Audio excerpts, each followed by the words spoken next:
Happy NBA trade deadline, everybody. We're live here on Yahoo NBA. Joining me from New York City, Tom Haberstroh. Tom, how are you? I'm doing good. Just drinking some coffee out of my Kevin O'Connor show mug here in New York City. I love to see it, Tom. We're going to hang out here with 30 minutes to go until the NBA trade deadline is officially up. And we know some stuff already, Tom. We know Giannis isn't being moved. We know Zubac just got traded to the Indiana Pacers. Some names are still on the board. Morant is still out there. MPJ, you can still fantasize about trading for him. Daniel Gafford, if you missed out on Zubac, he's still out there. Domantas Sabonis, if you want him, he's still out there too. But this has been overall, Tom, my main just thought is this is just such a weird trade deadline. Teased about Giannis for weeks, and that doesn't happen. Bad teams trading for good players. The Bulls have 10 point guards on their roster. Just a weird deadline so far. Yeah, Kev, the read that I'm getting is that all of these trades, it seems like more about tax implications or tanking implications or like future picks implications, but almost none of the trades that we've gotten over the last 48, 72 hours have much to do with the championship title odds. Like if there's a big deal that you can point to, it's the James Harden, Darius Garland deal. But outside of that, you really don't see a lot of the Detroit, New York, on the West Coast, Denver, Houston, San Antonio, OKC. They're not making huge moves. Jared McCain is probably the biggest move of that bunch. But really what this trade is all about is I think teams preparing for draft lotto odds. We'll get into that. And also, ramping up for next year. And so in terms of like the playoff implications, the big landscape changes at the top of the NBA, this really was a quiet deadline. Yeah, quiet. We had some moves. I think we've had a handful of moves, but quiet in terms of these big, explosive, needle-moving deals. To your point, the fact that Jared McCain is the name you're throwing out there as the at the top of the Western Conference, the big acquisition so far. It's not inaccurate. It's not. It's 100% the truth, and it's just interesting how in a year where the title odds are open. I mean, the title window is open, Tom, and we haven't seen a team go out and make an aggressive move to try to pursue that championship. Like the Golden State Warriors, to me, the biggest disappointment of the whole trade deadline. The fact is that we're getting teased for weeks over the possibility of Golden State trading for Giannis. They felt like they had a shot, and then they're the first team basically told, no, we're not taking your best offer. And then they go and trade Jonathan Kuminga for Kristaps Porzingis, who can't even play and could retire this offseason. It's just such a bummer for Warriors fans and for Stephen Curry and for everybody in and around that organization. The fact that they thought they had Giannis and they end up with KP for Jonathan Kuminga, at least that's over with. Yeah, I feel for Steph Curry right now. Like he's still balling out at age 37, all NBA talent, still playing at this level. Draymond Green has fallen off. He sees Jimmy Butler go down with a torn ACL, which, by the way, we were hearing that Jimmy Butler is now going to go under the knife and have that surgery this week. And so you're looking, if you're Steph Curry, at the situation and saying, man, Shai Gilgeous-Alexander is out with an abdominal strain over the next couple weeks. No one's really making these big swings at the deadline, and we just sat out the Giannis Antetokounmpo market. And I think, look, maybe he gets traded this summer, Giannis, and we're all just eating our words about how Joe Lacob and Mike Dunleavy Jr., they basically sat out the trade deadline trading for Kristaps Porzingis on his expiring deal. But I feel for Steph Curry, man. I can't imagine what it's like to work this hard, be this good, and feel like that championship a few years ago was kind of the way that Joe Lacob and the rest of the organization looked at it. It seems like is like that was just found money. That was like finding a $100 bill on the sidewalk, and it's not like you're going to keep trying to do something with that $100 bill. You're just like, all right, I'm going to pocket this and move on. And if I'm Steph Curry, I'm feeling a certain way about how the Warriors have treated the last couple years. Yes, they go out and get Jimmy Butler, but when you look at the Jonathan Kuminga situation, Podziemski, Moses Moody, you look at the supporting cast around them, I really don't feel like the Warriors really did much to maximize Steph Curry's title window in this later stage. And so if you're looking at the Western picture, it feels like it was there for the taking. They didn't go after Jaren Jackson Jr. enough for him to, end up in Golden State. I don't know if Lauri Markkanen, if they were checking in on that, but they didn't have any big swing here, and they're basically punting on the season, and that's the story for a lot of teams in that mid cluster there. You got the Clippers who have punted, the Memphis Grizzlies, the Dallas Mavericks, all laying off talented guys. And for the Warriors, I feel like this is another missed opportunity, and I really feel bad for Steph. I mean, it's unfortunate to be in that spot right now. They've just flopped. They failed. We'll talk a lot about the Warriors later when we record the full recap pod. Just wanted to say hello to the people watching us live on YouTube. Brody, Dimitri, ASB. Thank you guys for joining. Burnt Toast. Don't burn your toast too much. You got to have a nice crisp, not too burnt. I don't like burnt toast. The Sword. Thank you guys for joining today. ASB in the chat said, Tom, that the Pacers get a top 4 pick. They'll be back as finals contenders next year. That's true. The pick that they're sending to the Clippers for Zubats is a weirdly protected pick, Tom. It's protected 1 to 4 and then 10 to 30. So if it falls in between that range, in the 5 to 9 range, it's going to go to the Clippers. And if they get to keep the pick, they end up trading a 2031 first round draft pick instead, unprotected. So essentially, the Pacers are giving up Benedict Mathurin, a good young player, Isaiah Jackson, a second round draft pick, a 2029 unprotected, and either the 5th to 9th pick this year or a 2031 unprotected. Basically, they're giving up 2 unprotected first-round draft picks for Ivica Zubats with Benedict Mathurin, a team that currently has the 3rd worst record in the NBA right now, and they're adding a really good center in Zubats. Obviously, a big move for next year, but I'm curious about your thoughts, Tom, on these protections that they're giving up, because this is a great draft class, even outside the top 4, and they're like, nope, you can have that player, whoever it might be, if we land there.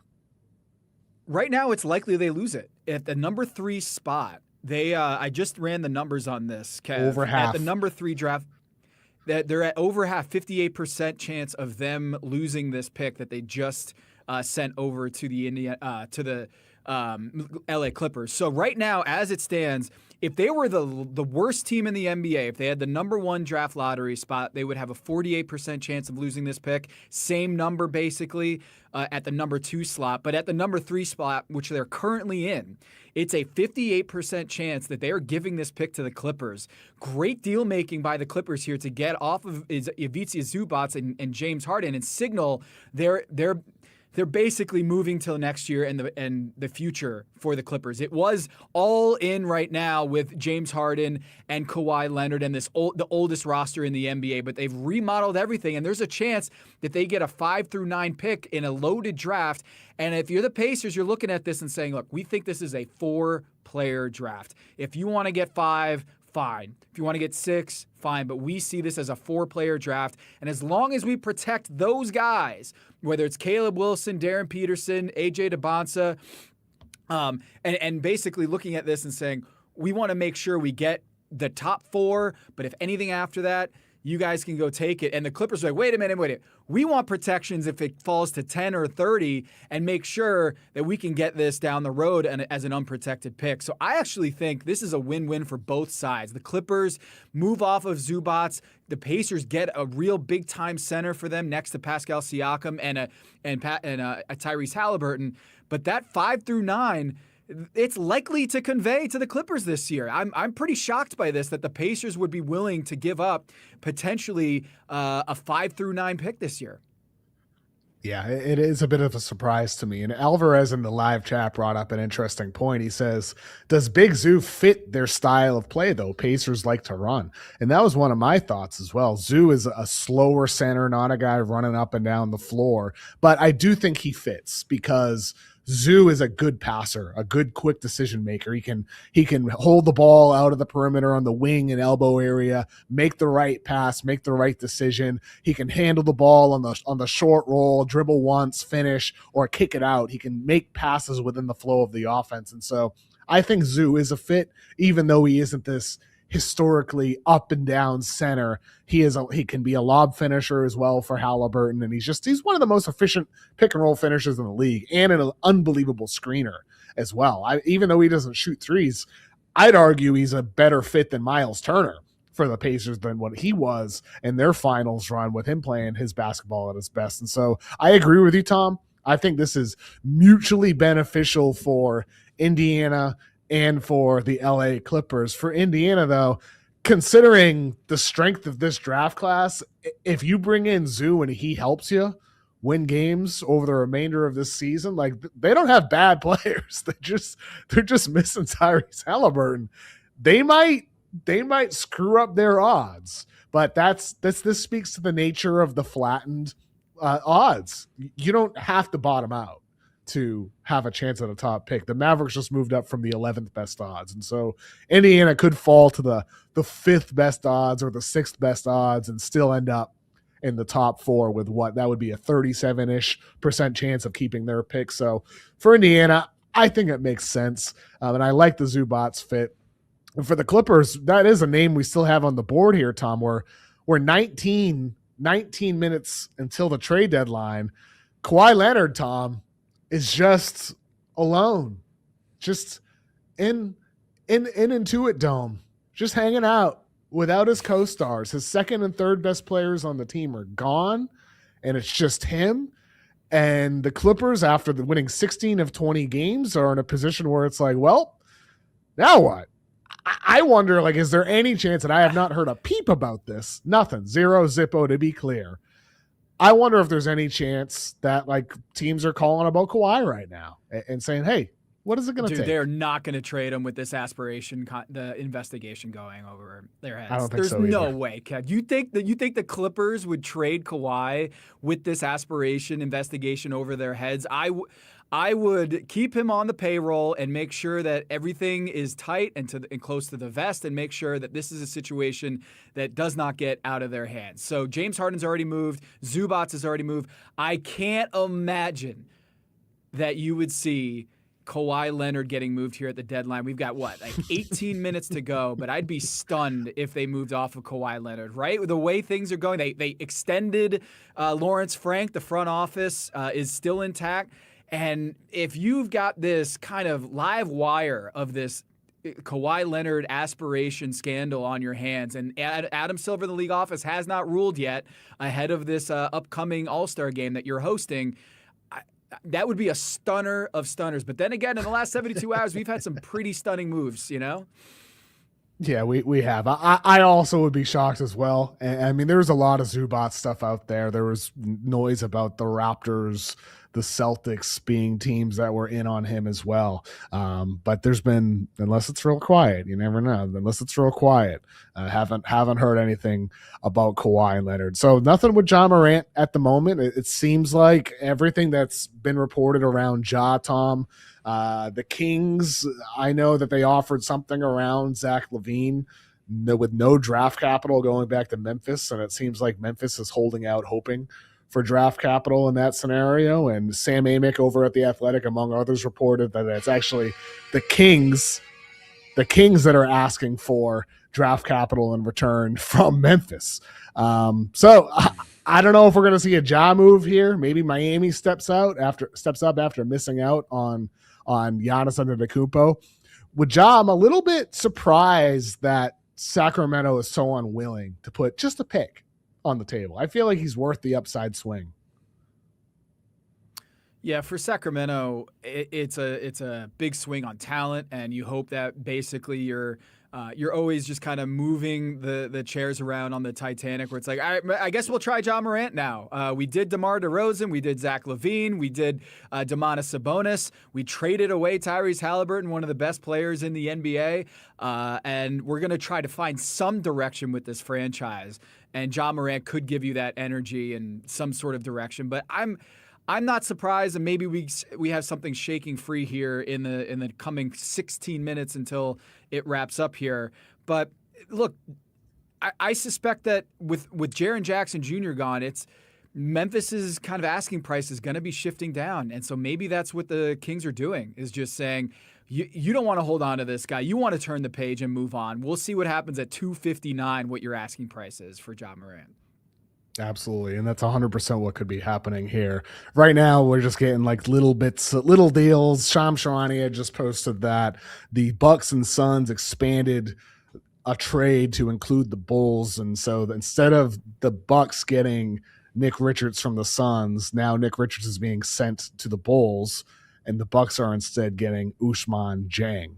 So the Bulls finally have a center. That's nice. They got one center after acquiring 8 guards at the deadline, and Ousmane Dieng, upside guy who didn't get a lot of run with Oklahoma City, now finds his way on the Bucks, and who knows, maybe with Giannis sitting for the remainder of the season, possibly with the Bucks trying to tank games, Ousmane Dieng could get opportunity and prove something.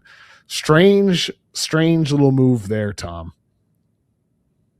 Yeah, Bucks tweeting out a yawning emoji, and then this. I mean, what a shot across the bow, you know? Like, Ousmane Dieng has to be feeling pretty upset that you were yawning as you acquired this guy.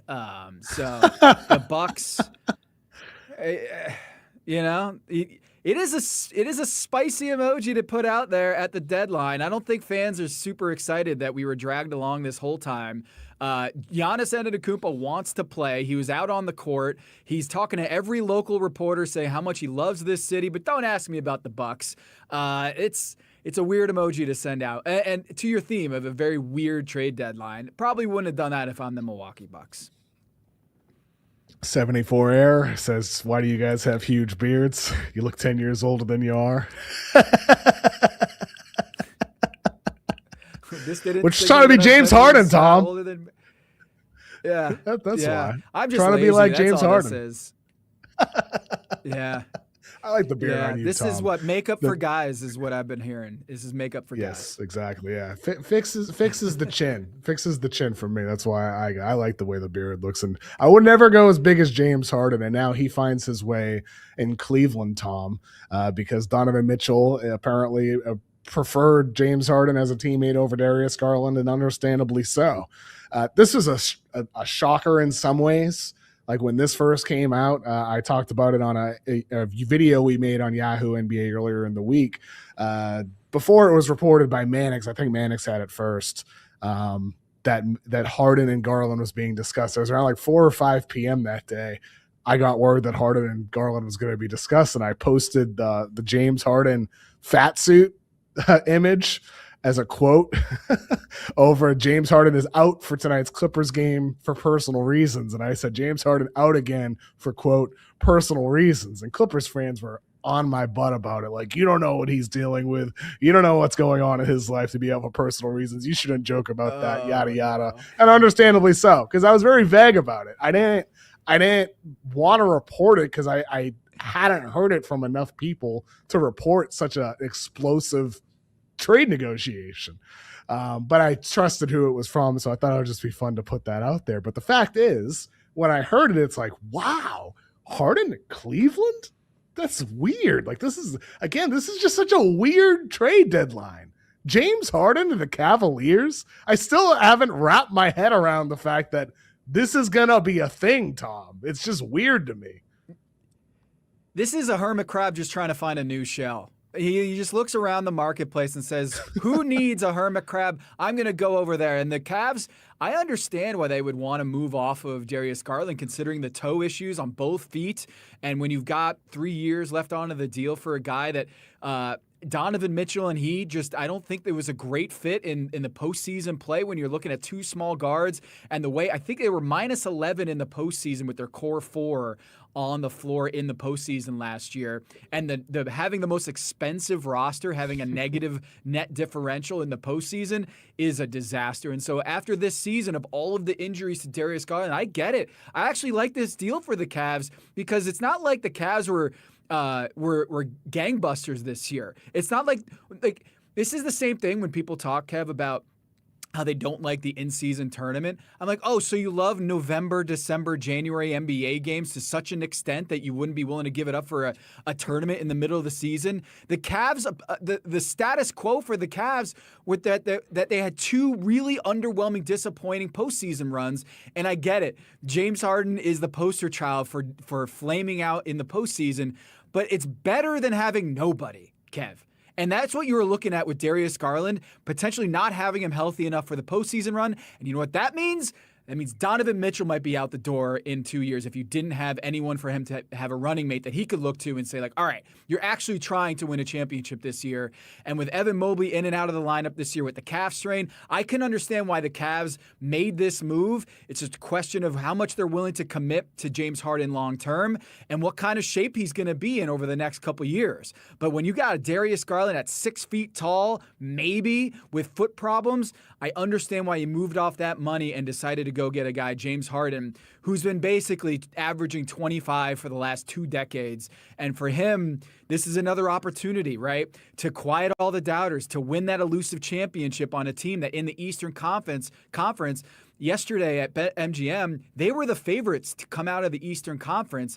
And I suspect when you see Deuce McBride going out, when you see Shai Gilgeous-Alexander going out for the next couple weeks, there's some injuries at the top that make things very interesting for the Cavs. I'm not saying they're winning the title, but they at least have an injection of a chance. They're taking a swing, and James Harden doesn't have to be the number one guy because that's Donovan Mitchell, but we'll see. When he gets downhill and he kicks out to shooters, it's a lot easier to do that when you have shooters that like Sam Merrill and Donovan Mitchell, guys who can hit shots on the perimeter than what you saw in LA earlier this year. I think you're going to see James Harden be good for them.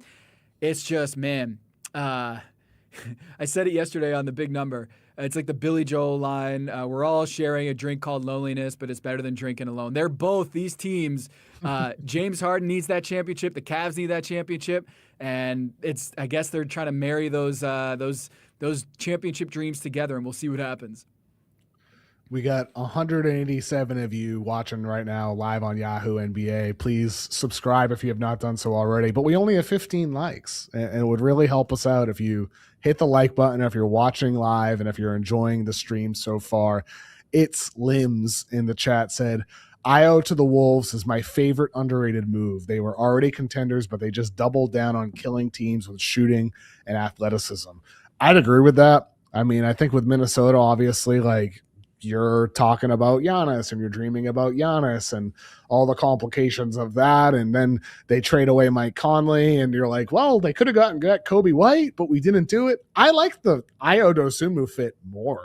Dosunmu is a way better defensive player than Kobe White, far more versatile. And even though Kobe White's a better offensive player than Io Dosunmu is, Dosunmu still has become a 40+% guy from 3-point range. He can attack closeouts, handle the ball at least reliably, and the defense is just so much significantly better. I think, as you said, Limbs, it's a double down on athleticism and versatility and being able to plug and play into different positions. And so I like that move from Minnesota, Tom, and I think to tie it back to what you said earlier with the biggest moves at the top of the West standings, it's probably Io Dosunmu or Jared McCain going to Oklahoma City. That's the reality of it. It's just these little needle movers that we've seen so far, but nothing dramatic. But I do like what Io Dosunmu could bring, and I'm glad we're going to see him finally in the postseason. Yeah, I really love that move too, and I should have mentioned that at the top. Is like contenders moves that they've done. Dosunmu is a really good role player for them, and a guy that slots in there, can play both guard positions, and he's not going to be a guy that is going to be a household name, but I think he's going to win a playoff game or two. Like, I think in Minnesota, they're going to love this guy. And next to Anthony Edwards, Dante DiVincenzo, he's going to be another guard next to him and able to kind of solidify a second unit if Dante, depending on the matchup, slides up next to Anthony Davis. But look, Mike Conley, because of the trade rules, there's a potential for him to return back to Minnesota, just stay in that locker room because you can't be waived and come back to the team that just traded you. But if you're moved again, you can come and waived, you can come back to the original team. So Mike Conley might be able to come back to Minnesota. Yeah. Yeah, if you get moved twice, look, we just forget that first move ever happened. So, yeah, we'll see. We'll see if the Minnesota Timberwolves do anything more here. But it's a $7 million expiring deal, and you go move off of Mike Conley's contract. We finally get a resolution to the Rob Dillingham fiasco where they drafted him in the first round. He was in the doghouse the last couple years, wasn't able to get any burn, and now you're going to see him over in Chicago with a whole stable of guards. As soon as that trade happened with Anthony Simons and Nikola Vucevic, I was like, where's Kobe White going and where's Ayo Dosunmu going? And sure enough, we get the answers there. Kobe White going to Charlotte and Dosunmu going to Minnesota. I like both of those moves, those pickups. And if it works out anything like the Alex Caruso trade for OKC, they're a bright future there for Charlotte and for Minnesota. In the chat, Sap asked, are there really any needle movers left? We had our graphic on screen earlier with some of the bigger names left on the board. Ja Morant, Domantas Sabonis, Michael Porter Jr., Daniel Gafford. There's not a lot. And with 4 minutes to go at this point, I'm not seeing a move right there actually happening unless a pick goes on the table for Morant. Haven't heard much about Sabonis recently, and MPJ does not seem like he'll be moved. It seems like the Nets are going to keep him and have him be part of the future. And Gafford, it doesn't seem like there's nearly as much interest in him, maybe because the teams that needed a center were more focused on Zubats, but I'm not thinking there's much out there for Gafford either. Chris Haynes just reported that the Clippers are not trading Kawhi Leonard, so got some clarity there. So Kawhi Leonard, you can take him off the board as well. There's just not a lot out there right now at this point. The fact that all these big names have been kind of removed from the board for us already, either through trade or the Bucks saying we're not trading Giannis. Any of these trades threaten OKC, Brody asked. I don't think so, Tom. I think the teams that are going to be threats to OKC are already threats, and nobody's really change that equation too much at this point. Yeah, and Houston, man, it just seems like a lost season for them. You lose Steven Adams, you lose Fred VanVleet. They're sitting on a stockpile of picks and young players, and they're pretty insistent that they're not going to mortgage their future just to go all in now. They get Kevin Durant, and you expect, hey, maybe with OKC stumbling a little bit here, San Antonio beat them again, where it feels like, all right, maybe the door is open, but Houston is sitting there, not willing to make a game-changing move and push all their chips to the middle. And then, of course, San Antonio, same thing. They're not doing that. And when you go look on the other side, Detroit did make a deal that I liked, getting Kevin Huerter and moving up in the draft. But again, that's a draft for that's a trade for this summer. You know, getting that swap with Minnesota, which potentially could move up all the way to 18. Ayo Dosunmu having that trade with Minnesota kind of lowers the chance that Minnesota's going to fall in the standings and move up on draft night. But Detroit getting that swap with Minnesota is a great move for them. They get another shooter in Kevin Huerter that they needed, three-point shooters. And with the Lakers getting Luke Kennard, the Blazers getting Vit Krejci, there weren't a lot of shooters for Detroit to pick up. But Kevin Huerter on a down year, you're buying low and essentially saying Malik Beasley's out. We got Duncan Robinson. We got Kevin Huerter, and we're going to go and see what we can do in this postseason. They didn't make it out of the first round last year, but they have much higher hopes.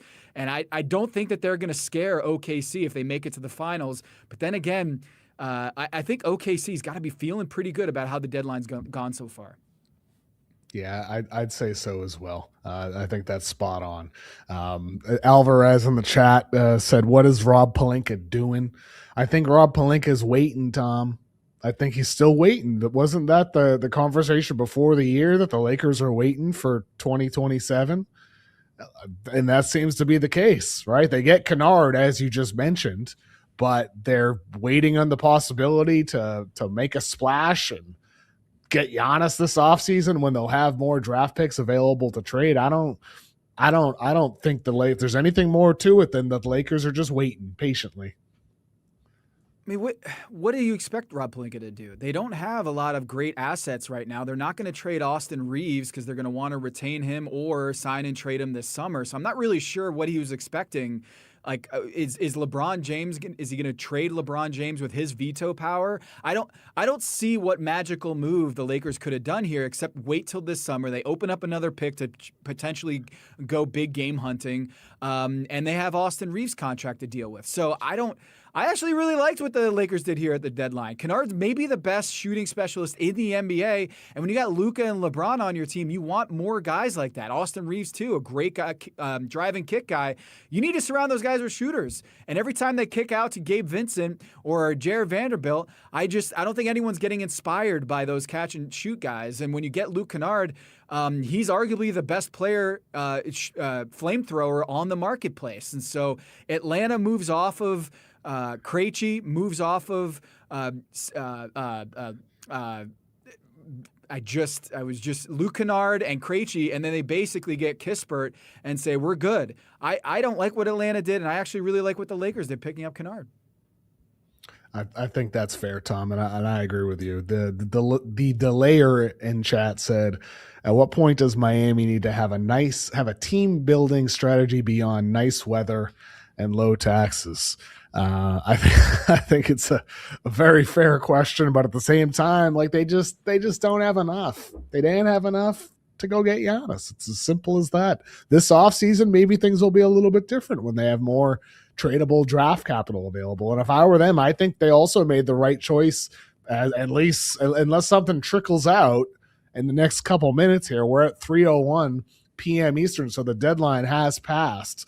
But unless something gets through after the final buzzer, I think they made the right decision also not to give up much for Ja. I don't like Ja.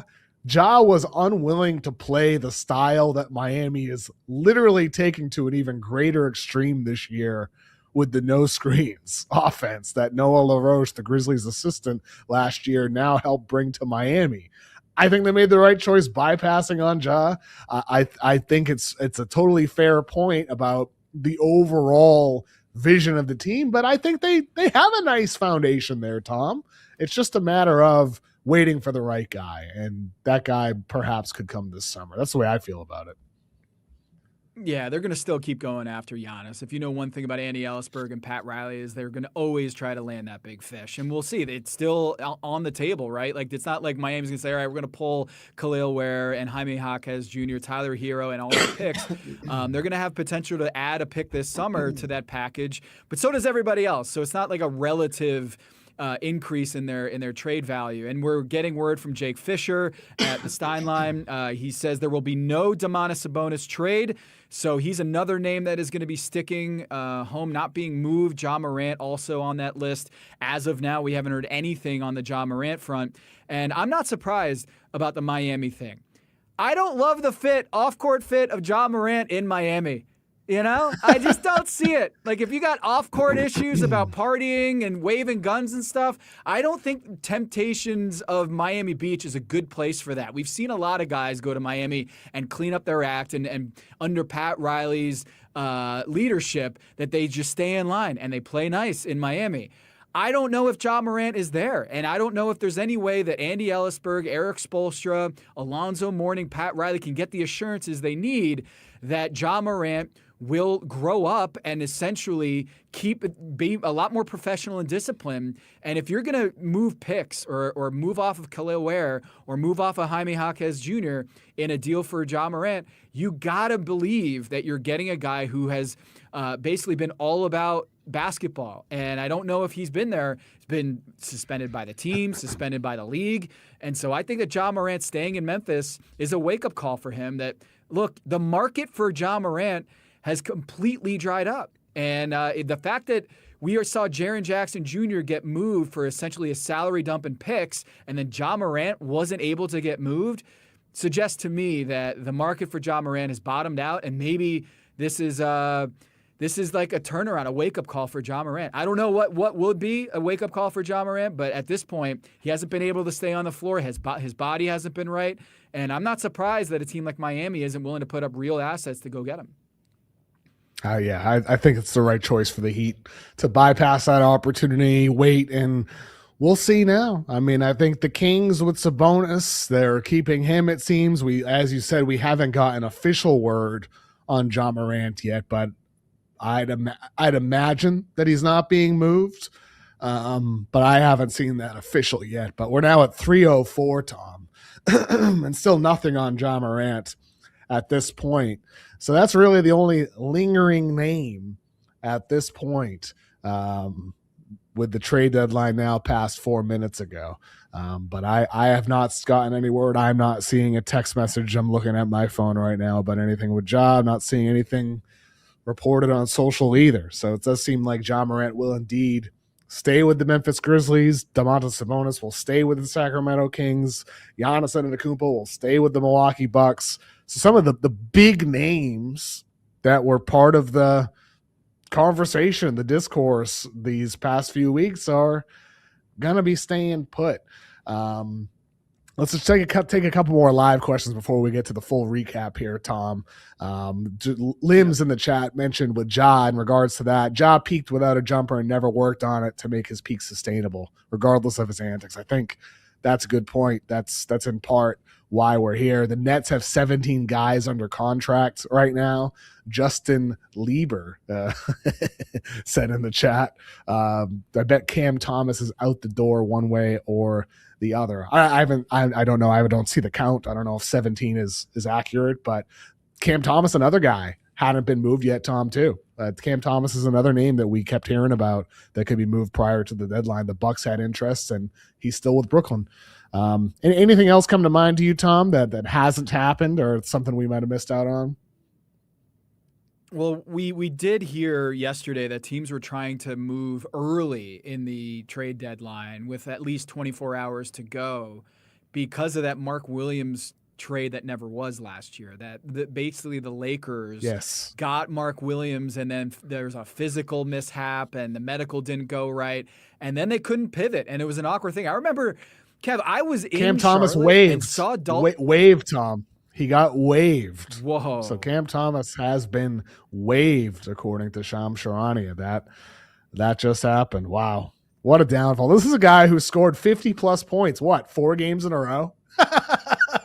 That's insane. It really the most I can't the Cam Thomas experience. Have we ever seen in NBA history a guy have as many 40 burgers and be waived? Like this isn't like in the last game of the season. This is a guy who could put up. I mean, look, if you looked at his per 36 scoring numbers, it's all-star, all NBA guy. And nobody I guarantee you Brooklyn was trying all season long to move off this guy so they wouldn't be sitting here on February 5th at the trade deadline waiving him for nothing. But he goes into restricted free agency. He's not able to get a deal from Brooklyn, and they weren't able to move off of him. Kev, what a story that Cam Thomas, guy who is like lighting up Brooklyn as like a really fun player and a bucket getter, is now a free agent. We'll see where he lands, huh? I know. He just doesn't get it. It's as simple as that. He just doesn't get it. I forget what it was after his rookie year, whenever Steve Nash was the head coach of the Nets, his rookie or sophomore year, and Steve Nash said something about wanting him to be more of a playmaker, and Cam Thomas just kind of scoffed at it. He's just like, yeah, right. It's like, really? This is Steve Nash, one of the greatest players ever, who's your head coach, trying to empower you to be more of a passer and do things that will keep you on the floor for more minutes. He just doesn't get it. He's never got it, and he probably never will get it, unfortunately. I hope he wakes up at some point because he's such – Yeah, per 36, 24 points, 3 assists. I love that. I don't think that's anyone's career. been that much of an extreme Per 36 career? That's career. Per 36 crazy. career, Cam Thomas averaging 24 points per 36 minutes and 3 assists. That is as wide of a gap as you'll ever see in the NBA, and that's why he's waived today, is that anybody can get through to him about playmaking on double teams or trying to make passes for others. When you're scoring 24 points every 36 minutes, I get it. I get it. If you're like, do you really want me to pass the ball when I'm able to score at that high rate? But, he at this point, when you're 6'3", and you don't have real playmaking, passing ability, it's going to be hard to find a winning situation or a team that wants to win games to have you employed. And the Brooklyn Nets just said, peace. Wow.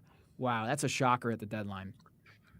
All right, we have over 200 of you watching us live here on YouTube as the deadline has passed. We're going to go through everything that happened ahead of the deadline right now. Appreciate you guys watching us live here on Yahoo NBA. Give us a like. Please help us out if you haven't already. 200 plus of you in the chat, but only 36 likes. You guys got to give that a like. Please give us a like if you're enjoying watching me and Tom live here and interacting with each other in the live chat as well. So Tom, let's pivot to the full podcast here, Tom. Welcome back to the Kevin O'Connor Show. The NBA trade deadline has passed. Joining me today, Tom Haberstroh. Tom, how are you doing? I'm good. I'm just still recovering from the news that Cam Thomas was waived. Anthony Davis is a wizard. This is a weird deadline, man. You said it. Yeah, it's one of the weirdest deadlines that I can ever remember, Tom.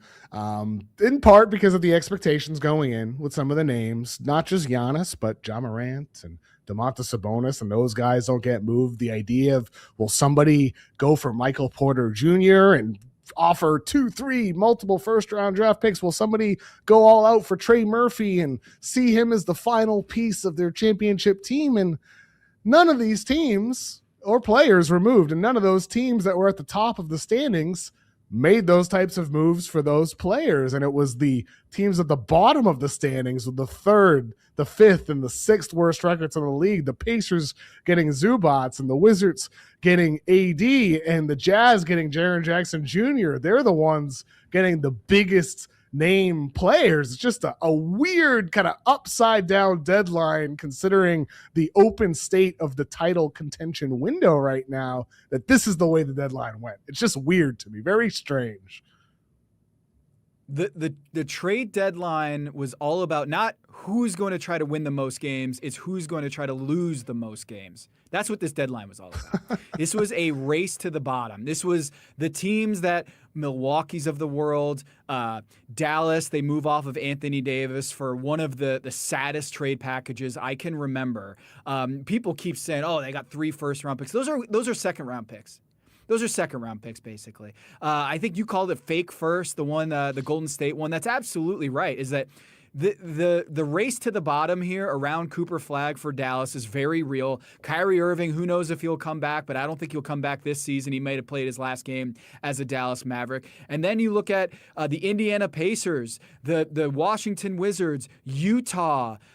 These teams are moving in the other direction, and I think it's really fascinating. This band of like the number 4 spot in the draft lottery to like number 10 is really going to be interesting. Memphis, Dallas, Milwaukee, Utah. It is going to be a crazy finish to the season. And I don't know, because like Jaren Jackson Jr. going to Utah, I still haven't been able to figure this out. Is there like a secret injury that he has that they're going to be able to table him for the rest of the year? Because they're going to have to get really creative with this injury report. How many times can one man get the flu in the months of February, March, and April? Like, this is a very strange trade deadline because the worst teams in the NBA are either trying massively to get worse or they're adding players to next season, but are they going to play them at all? And that's, I think, Kev, I think the NBA's got to figure this out because we saw the scandal, the gambling scandals, and it's kind of ha-ha, Tankapalooza 2026. But when you introduce this little gap of insider information about who's are going to play, is Lauri Markkanen going to play, is Jaren Jackson Jr. going to play, is Anthony Davis going to play, all of these variables, it gets into a weird place. And I just think that they've got to figure out this tanking thing because you're seeing a lot of teams right now that have very little incentive to win games. and it can make for some really awkward injury reports, and fans don't like it. I know for a fact that like here in Charlotte, it's a very hard to know who's going to be playing day in and day out when it came to LaMelo Ball and Brandon Miller, and suddenly they're playing and they're playing great. But when it comes to maximizing your position in the draft lottery, we're going to see some crazy, crazy things over the next couple months. That's what this trade deadline taught me. 100% agree with you there, Tom. And the biggest news of the deadline, of course, is that the Bucks decided to keep Giannis Antetokounmpo, and there was a number of teams connected to him: the Heat, the Warriors, the Wolves, most notably. There was noise about the Blazers inquiring, the Cavaliers inquiring. The Knicks, of course, have been connected, even though they were more quiet in this cycle. And what did the Bucks end up doing? Well, they traded Cole Anthony and Amir Coffey for Nick Richards and Nigel Hayes, and then they flipped Nick Richards to the Chicago Bulls, and they got Ousmane Dieng, who had previously been traded there from Oklahoma City. That's what the Bucks did. That's what the Bucks ended up doing. They ended up keeping Giannis Antetokounmpo, and to your point, Tom, about teams sitting players, Windhorst said today that there's a chance that they try to sit Giannis for the remainder of the season because they want to increase their odds of landing in the top four and getting either the second, the third, or fourth pick. They cannot get the number one pick because the Hawks have the rights to swap that pick with the Pelicans' first rounder if it ends up higher. So this is going to drag on until the summer, Tom. And who knows? Maybe this all ends up with Giannis playing his whole career with the Milwaukee Bucks, but here we are. He is still in Milwaukee. It's super awkward, man. Super awkward what's happening with Giannis. Right before the game the other night, he's out there on the court working out, and the local reporters are saying, we've never seen him do this. Like in his previous calf strain, he wasn't out on the floor doing these rigorous workouts to demonstrate to the masses who are watching that he's close or trying to play. And then later that day, or in the next 24 hours, he goes on this media blitz with local reporters saying how much he loves the city. But let's not talk about the Bucks. Let's not talk about the Bucks in the direction that they're going. I really want to win. I want to compete at the highest levels, but they might have other ideas or agendas. And I'm just sitting here being like, man, Giannis really wants to play, and he knows that it's going to be a really bad look if the Milwaukee front office, the medical staff, and the coaching staff deactivate him or essentially say, sit for the rest of the year. And I think he's laying down the pretext here for having an ugly battle here over the next couple months because he wants to play. And he told Eric Name he's not a quitter, doesn't want to quit.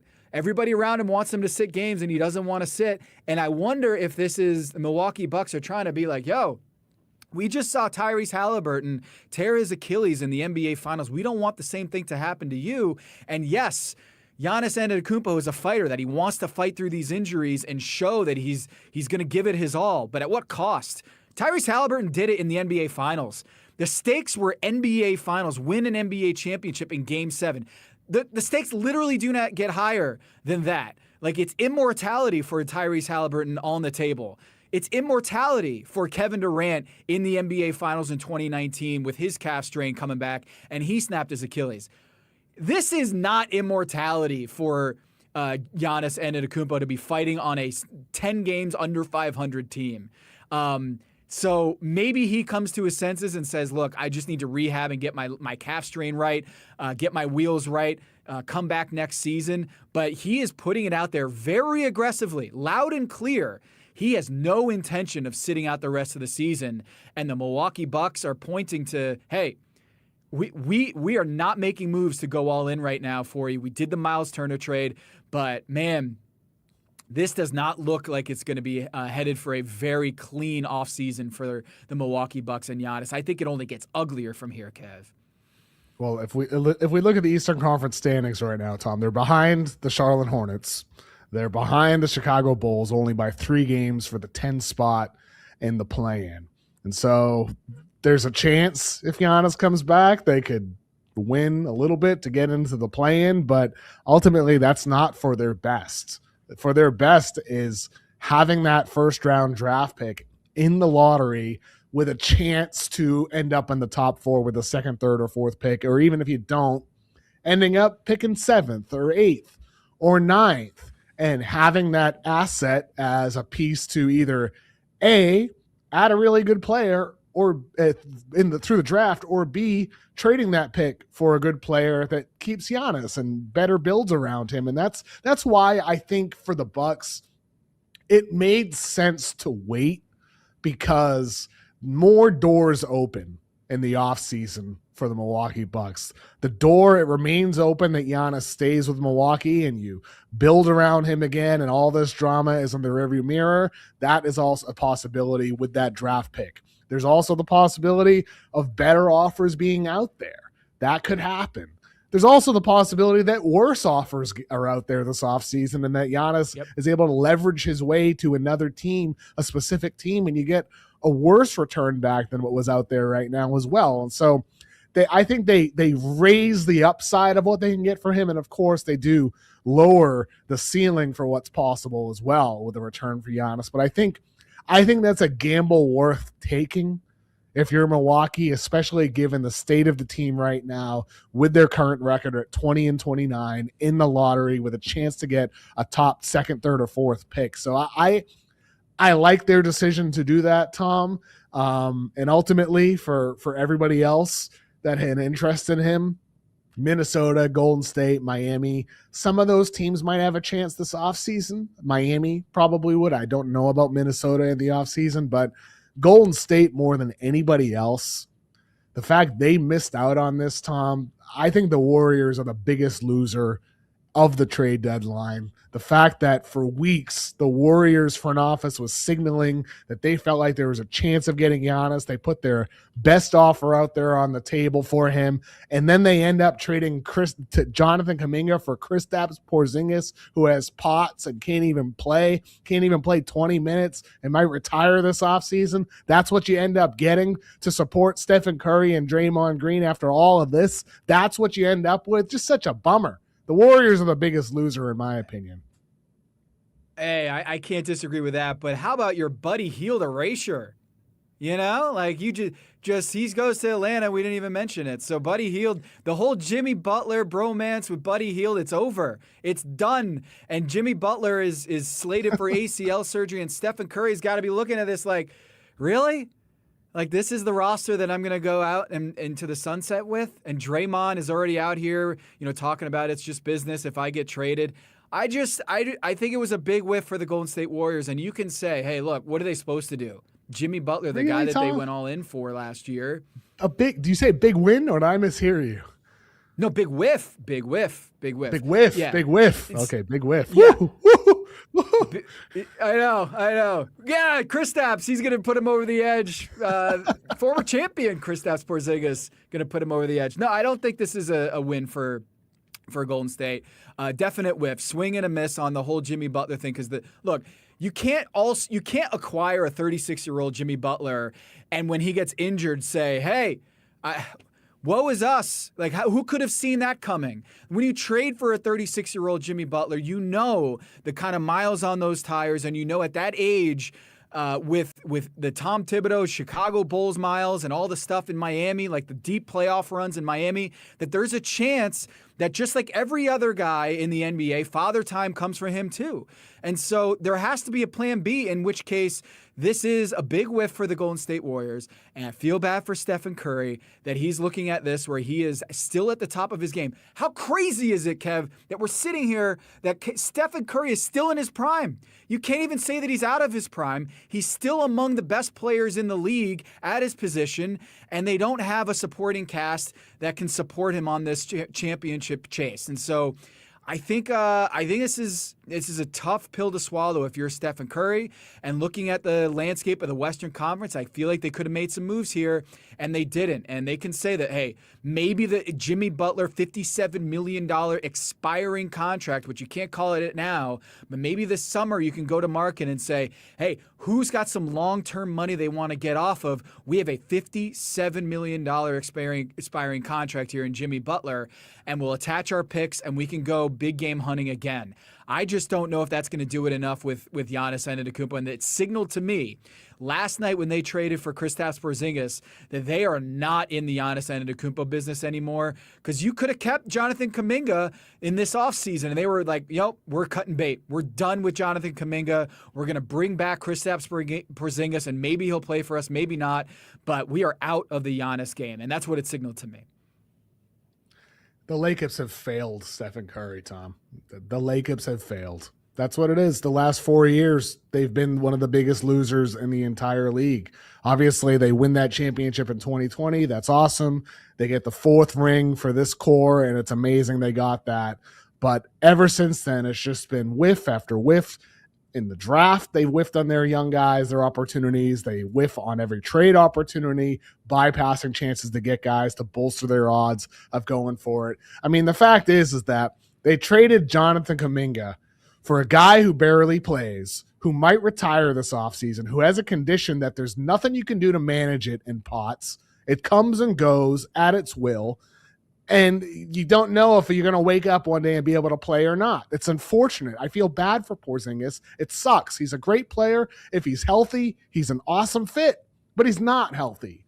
And that's what you end up for Jonathan Kuminga, this crown jewel asset that the Lakeup family valued so highly for years and that wanted to hang on to with this 2-timeline approach after making a mistake, taking him over Franz Wagner, and you bypass chances to go for a Lauri Markkanen type because you didn't want to give him up. You bypass the opportunity to give up him and Siakam, exactly, and multiple other draft picks. You could have made a strong offer for Michael Porter Jr. or Trey Murphy if you wanted to, but they didn't.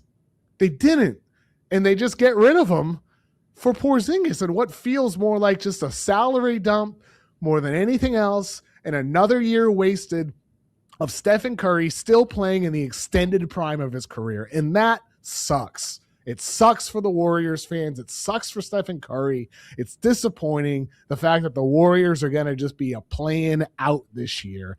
And that's it, Tom. It's crazy that's the way this has gone for the Warriors. And really, it's on the Lakers for failing to build around Stephen Curry in these last 4 years. And for Kuminga now, Tom, he lands in Atlanta, and how funny would it be if he ends up a star? Can you imagine that turn if that happens? If that's the next page of this story? If Lakeup was like, I told you so! I knew it! Jonathan Kuminga is a star now! Can you imagine? I mean, I don't see it, but it could happen. They got Risa Shea on the wing. They've got Jalen Johnson on the wing. It'll be tough for Kuminga to break through, but that would be a crazy development. I will say this. What do you think John Horst is looking for? Like, what was the asset that maybe he was just playing with everybody and essentially saying, like, I'm not totally serious about trading Giannis. I'm waiting for one of these teams to put in that asset, that player, or that pick. Because obviously, if they're listening to offers and making counter offers, as that has been widely reported, clearly there was something that Horst and the front office were looking for. In Atlanta, clearly, we didn't hear anything about Atlanta engaging on them by sending a Wisconsin guy and Jalen Johnson to a trade to go get Giannis Antetokounmpo, that what Rich Paul threw out there on his podcast. You didn't hear anything about the first-round pick that they have, the most favorable of New Orleans and Milwaukee, going to the back to Milwaukee. You didn't hear that. So I'm wondering, from your perspective, Kev, what do you think was like the thing that Horst was looking for? Because clearly the Warriors didn't have it. Clearly the Knicks didn't have it. And the Minnesota Timberwolves didn't have it. But what do you think was out there potentially that they'd be like, all right, fine, we'll trade Giannis Antetokounmpo? I think it was from Giannis himself, Tom. I think the Bucks were waiting for Giannis to be like, tapping into his inner Jimmy Butler and saying, I want out. I actually want to leave. And instead he's continued saying, I want to be here. That's my ideal future, is staying in Milwaukee. And so I think that's really what it was. I think the Warriors offer was pretty good. 4 first-round draft picks, a swap, Kuminga and Pods. That's a pretty good offer. And maybe they could have flipped Draymond Green for 1 first to a team. You don't know. That's possible that could have been out there for them. And so it could have turned into 5 first-round draft picks. So I think it's a pretty good offer, but not enough for me to take it today unless Giannis is willing to say, I want out. And he just posted on Instagram, Leonardo DiCaprio and Wolf of Wall Street saying, I'm not leaving. I'm not leaving. With the caption, legends don't chase, they attract. That's what Giannis posted on Instagram. And so, sometimes you go through a dip in your relationship and you get back together and you're back for the rest of your life. I've got some friends like that that had breakups in high school and they ended up getting married. Who knows? Maybe that's what this is, Tom. They're going to be together forever. Let me ask you this. Who's the player that they could trade for if they get a top 5 pick? Let's say they get a top 5 pick. Does John Horst take Caleb Wilson? Does he take Darren Peterson, AJ Debonsa, Cam Boozer? Does he take one of those guys? Or does he say, hey, I'm floating this pick onto the market because we're going to try to go and make Giannis happy. We got Miles Turner. We got Giannis. Let's go to market and see what we can get for this top 5 pick. I mean, what on the board would make them feel like if you're looking at it on a chessboard, do you keep that pick? Or do you say, hey, I see your Instagram post, Giannis. I'm going to go out and get this guy because we're not going to build right away with the Cam Boozer, with a Debonsa. We're going to actually go for it. Like, who is the guy on the marketplace that might be able to be gotten? I don't think a tier like, I don't think Anthony Edwards, the Minnesota Timberwolves, would move off of Anthony Edwards. I don't think you're seeing no chance. What would be the best player that they could get if they were to float that top 5 pick? Because that's where it's headed right now. The Milwaukee Bucks, if Giannis doesn't come back this season and if he takes his time coming back, the Milwaukee Bucks could end up with a top 5 pick, in which case, do they select or do they trade away from that pick? And I got to say, New York has got to be thrilled right now. Jose Alvarado, not to divert this conversation, that's going to be amazing. Like, I can feel it. I'm in New York right now. I can feel the ground rumbling with people getting on their feet and cheering for Jose Alvarado, New York's own Jose Alvarado. But I also think that New York Knicks fans are thrilled right now because Giannis is still available. And they get their package can get better in this offseason. And we aren't that far away from how this roller coaster of emotions with Giannis is, that he might just come out and say it outright. I want to go to the Knicks. That's where I want to go. How can you get me there? That's my trade demand. And we are not too far away from that. He was not moved at the deadline, so it's still a possibility. And I just don't know if John Horst is going to be willing to do that. I would say Donovan Mitchell, if the Cavs flame out, lose in the first round. Mitchell and Harden hate each other. Maybe Mitchell. Other than that, like for like top 25-ish players, I'm having a hard time thinking of anybody. Kawhi Leonard, you're not giving up that pick for old man Kawhi. Stephen Curry, I think he'd have to give a lot more for the Warriors to be willing to move off Stephen. Would he even want to go to Milwaukee? Probably not. Lauri Markkanen, maybe, but the Jazz just added Jaren Jackson Jr. and conceivably they're trying to win next season. So I don't think there's a lot out there. I think ultimately maybe the Bucks would have their own kind of 2 timeline approach, bringing in a young guy and trying to win with that guy. But ultimately, what a relationship between Giannis and the Milwaukee Bucks. Then you mentioned the Knicks, Tom, how happy they must be that Giannis is still on the board. They had not a busy trade deadline, but they ended up trading Gershon Yabusele, who was an absolute bust, 400 pounds he got up to this off. I'm just kidding. It's not 400 pounds, but he definitely was not putting in the effort that you would have hoped for after it was required. They traded him for Dalen Terry, and then they flipped Terry with 2 second-round draft picks at the Pelicans, and they get Puerto Rican kid in New York City, Jose Alvarado. Awesome for the Knicks to get Alvarado, and a good fit. Good timing to get him to Deuce McBride is going to be out for a little bit with Alvarado bringing energy now off the bench, Tom. Yeah, it's a great move, and I think the crowd favorite. I'd be surprised if they're not selling Alvarado jerseys right now in the Knicks shop. Like, I got to imagine those things would be flying off the shelf. So incredible move from them.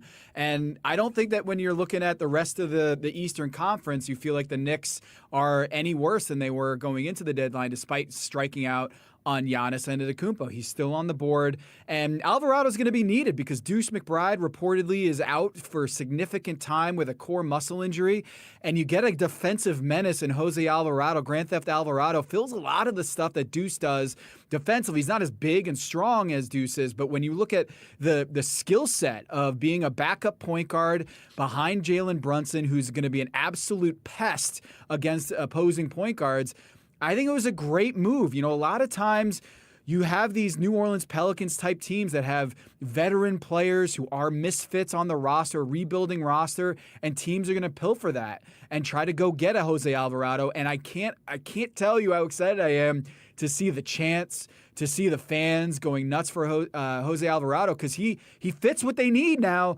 with Deuce McBride out. And I think it's a big injury in the Eastern Conference, and Alvarado's going to help in a big way. And they didn't give up much to go get him. Like you said, Gershon Yabusele, and then by way of Terry, you have to put in 2 second-round picks to get a really good rotation player and one of the better point guard defenders in the league who can run your offense. And I think people are going to love this dude. He might be like Jalen Brunson's the king of New York, right?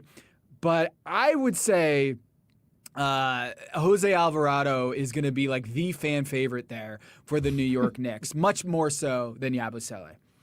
Yeah, I think that's spot on there, and good for the Knicks to get him. It'll be a fun addition there. The biggest trade, though, that we had of the whole deadline, and definitely in the Eastern Conference, was between the Cleveland Cavaliers and the Los Angeles Clippers. Darius Garland and a second-round pick for James Harden. Do you want to talk about the Clippers side of this first, Tom, or the Cavaliers side of this Clippers-Cavs blockbuster? Yeah, let's talk Clippers real quick, because you're looking at Zubats out, Darius Garland in, James Harden out, and you're looking at Kawhi Leonard staying. According to the reports, I haven't seen it that Kawhi Leonard's been moved. I think it's a bad idea to move off Kawhi Leonard in the middle of an aspiration investigation. But they kept their books remarkably clean past 2027 until this deadline, where James Harden goes out and they add salary past 2027 with Darius Garland. And then you look at Zubats moving on after an elite defensive campaign last year where he was top 6 in Defensive Player of the Year, one of the best defenders, and a lot of people, including myself, were considering him to be the Defensive Player of the Year last year. I would have given it to Amen Thompson, but I think Zoo had a really good case last year.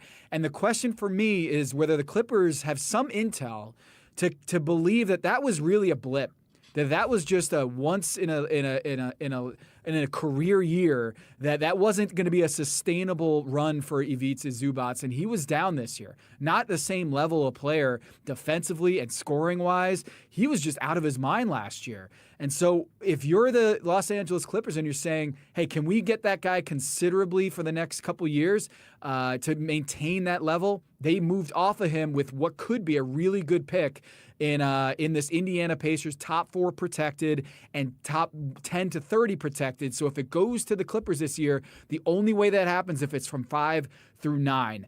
And that, to me, Clippers did some nice business here at the deadline, getting Darius Garland, getting younger. This was the oldest roster in the NBA by far, and pretty much the oldest roster in NBA history.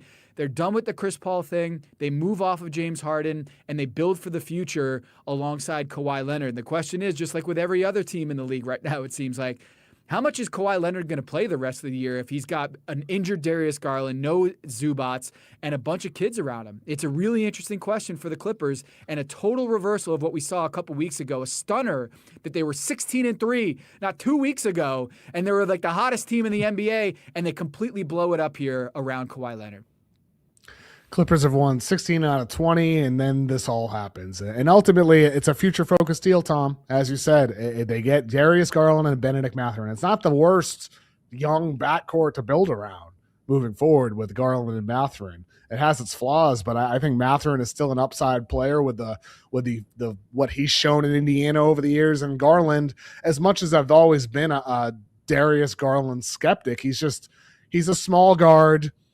He's not durable. There's a reason why Cleveland wanted to move off of him and upgrade to James Harden, but he's still talented, and he's only 26 years old. He's 10 years younger than James Harden. And so the Clippers get a lot younger here with this. And I think part of the reason with Zubats, Tom, is you're right. Like Zubats, it might have been a blip last year.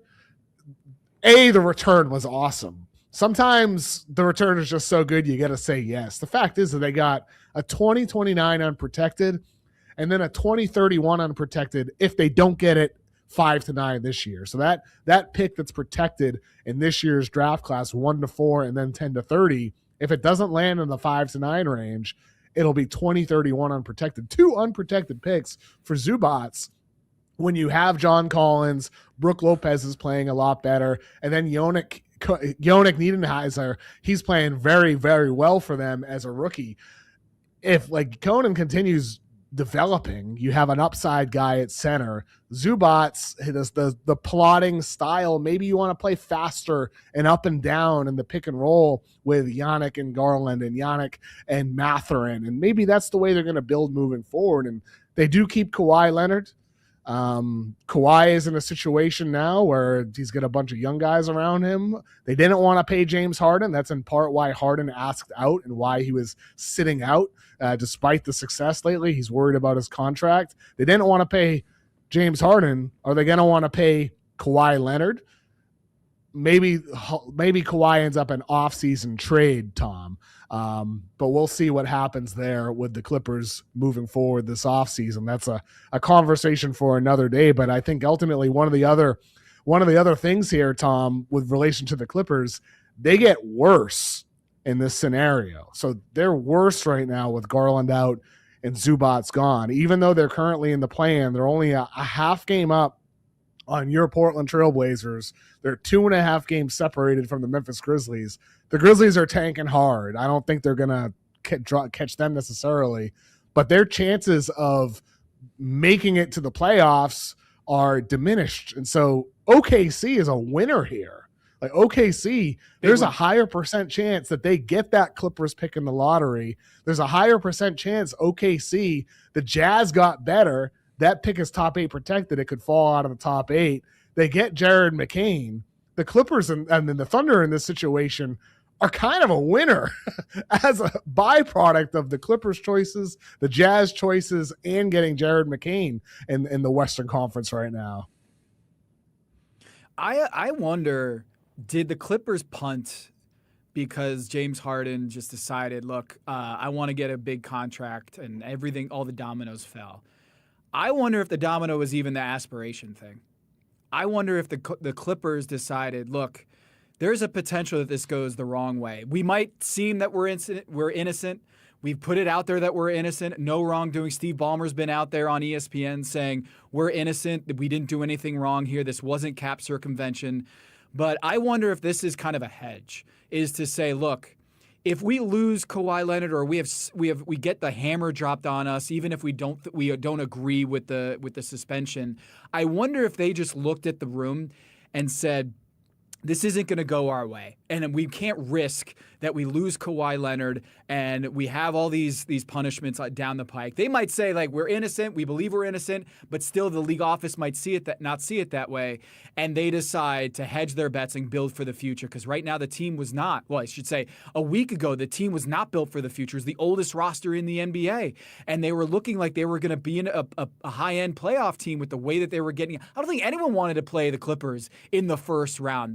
The Thunder or Denver or Minnesota, I don't think they wanted to play the Clippers in the first round with the way that they were playing, and now they're punting. And it is such a crazy development in the NBA that the Clippers 2 weeks ago were the hottest team in the league, and then they decide to punt the season. And I wonder if there's any sort of nervousness around the aspiration investigation that would cause them to say, we got to blow this thing up. We got to go and decide to reset and reverse course. And they reach out to the Cavs. They engage on a trade with James Harden. And I think this is a good deal for the Cavs. I think they actually improved their title odds, getting out of the Eastern Conference with James Harden. But I feel like this coming out of nowhere, it is a strange pivot from the LA Clippers ahead of their All-Star weekend at the Intuit Dome, and James Harden just moves on. They move off of Zubats with a deal that is like, we want to build for the future in trying to get that 2026 first-round pick from the Pacers, and it just seems like they completely did a 180 here. And I don't know I don't have any inside information on this. I'm not hearing that the aspiration deal is going one way, but it just seems to me that this is a very curious move for the LA Clippers to pivot this quickly after being one of the best teams in the last month of the season. Yeah. For Clippers fans, I just feel bad, Tom. I mean, I feel bad. It's always something with the Clippers. It's always something. And then, the year begins and the whole aspiration thing, and then the team sucks. And everybody's like, oh, well, KC's going to get the number 1 pick. They're going to get Divaca or Peterson or Boozer. Oh, no. And then they start winning and they make a run and they're in the play-in and the playoffs are ahead. And then this all happens. James Harden does it again. He asks for another trade, Tom. I mean, this ranks up there, this Harden trade demand. Asking out after your team won 16 out of 20 games, this ranks up there. It's behind the fat suit, that's for sure. It's behind him putting on the fat suit to push his way out of Houston. It's definitely behind when he left Philadelphia and he said on his tour in China, speaking to a bunch of Chinese students who probably couldn't understand a word he's saying, Daryl Morey is a liar and I will never play for him. Let me repeat myself. Daryl Morey is a liar. And he had it filmed and posted, and it's behind those 2 trade demands. That's for sure. It ranks 3rd. What are you talking about? It's not a trade demand, Kev. You never asked out. What are you talking about? They just wanted to get value for James Harden after winning a month, like basically being the best team in the NBA for a month. I'm with you, man. The NBA never stops, man. The drama never stops. And the Cavs, I think they upgraded here. Darius Garland might have, great shooting ability, get downhill, really fun scorer when he's got it going, but it was a real question mark whether he was going to even be able to play in the postseason with all these foot issues. And it's not like he's a 7-footer and that even if he's limping around, he's going to be able to help you. He's 6 feet tall. And they were already having questions of that backcourt and how post-playoff viability those two guys are together in the backcourt. And they've got the Donovan Mitchell situation where Jake Fisher and Mark Stein were reporting an executive told them that the Cleveland Cavaliers secretly have the same situation with Giannis from Milwaukee, the same situation with Donovan Mitchell, that they're dealing with a guy who could leave in 2 years, and they don't want to have to be left at the altar and say, we didn't get Donovan Mitchell for anything, and he is asking out. And so they had to make a move. And so the James Harden thing, you can laugh all you want about the postseason struggles for James Harden. He's only been to the NBA Finals 1 time, the Conference Finals 4 times, and has flamed out quite in a hilarious fashion in past years, where he's got a lot of, in Game 7s, a lot of concert dates on his ledger. I do think that you have James Harden is making them a better chance of coming out of the East when the door is open with Detroit. Did not make it out of the first round last year. You can laugh all you want about the Cleveland Cavaliers underperforming, but with Evan Mobley and Jared Allen and James Harden, and with Keon Ellis and Donovan Mitchell, I think that is a much better core than where they were a week ago. And that's not nothing. I mean, we could be talking a couple months from now that the Cavaliers and James Harden are in the NBA Finals. I know that's crazy to say right now because of how much we've laughed about James Harden over the years. It's not crazy, you look Tom. At the rest. It's not crazy at all. You look at the rest of the East. Who are they afraid of? They got better. They undeniably got better. I mean, I thought it was a masterful deadline by Cleveland. They saved money, they cut money, and they got better. That's a hard thing to do, saving money and getting better. They upgrade from Garland to Harden. That's undeniable. Garland's a good player, but Harden's durable, a better playmaker, a better creator. He's going to make Evan Mobley and Jared Allen even better, creating easy shots for them at the rim, outside. He's got shooters around him. Easier shots are going to be made for Donovan Mitchell, and everybody talks about and jokes about, and understandably so, all the playoff choke jobs in Harden's career. He had plenty of them in his prime years in Houston. He had him in OKC, even early in his career. He had him with last year with the Clippers. In Game 7, he had 7 points against the Nuggets in Game 7, but he had 28 points in Game 6 to push it to a Game 7. He had clutch shots in Game 1 down the stretch in the fourth quarter and in overtime in a really competitive game against Denver to keep the Clippers in that game. So he's had great moments in the postseason in his prime and in recent years in the twilight prime of his career. He's an upgrade over Garland. He's been there. And I think for Mitchell and him in that backcourt together, this is going to be beneficial too for Harden, because Harden was averaging 25 points per game for the Clippers. He doesn't have to score at that volume with Cleveland now because of Mitchell, because of Mobley, considering that supporting cast. And Harden, he's also shown the willingness in his career to do that. He did it in Brooklyn. He took a back seat. He took a back seat in Philadelphia. He did it early on with the Clippers until he had to score more. And so this is not some guarantee to work for Cleveland, but they add him. That's an upgrade. I love the Keon Ellis addition for them. They get some bench creation with Dennis Schroeder as well.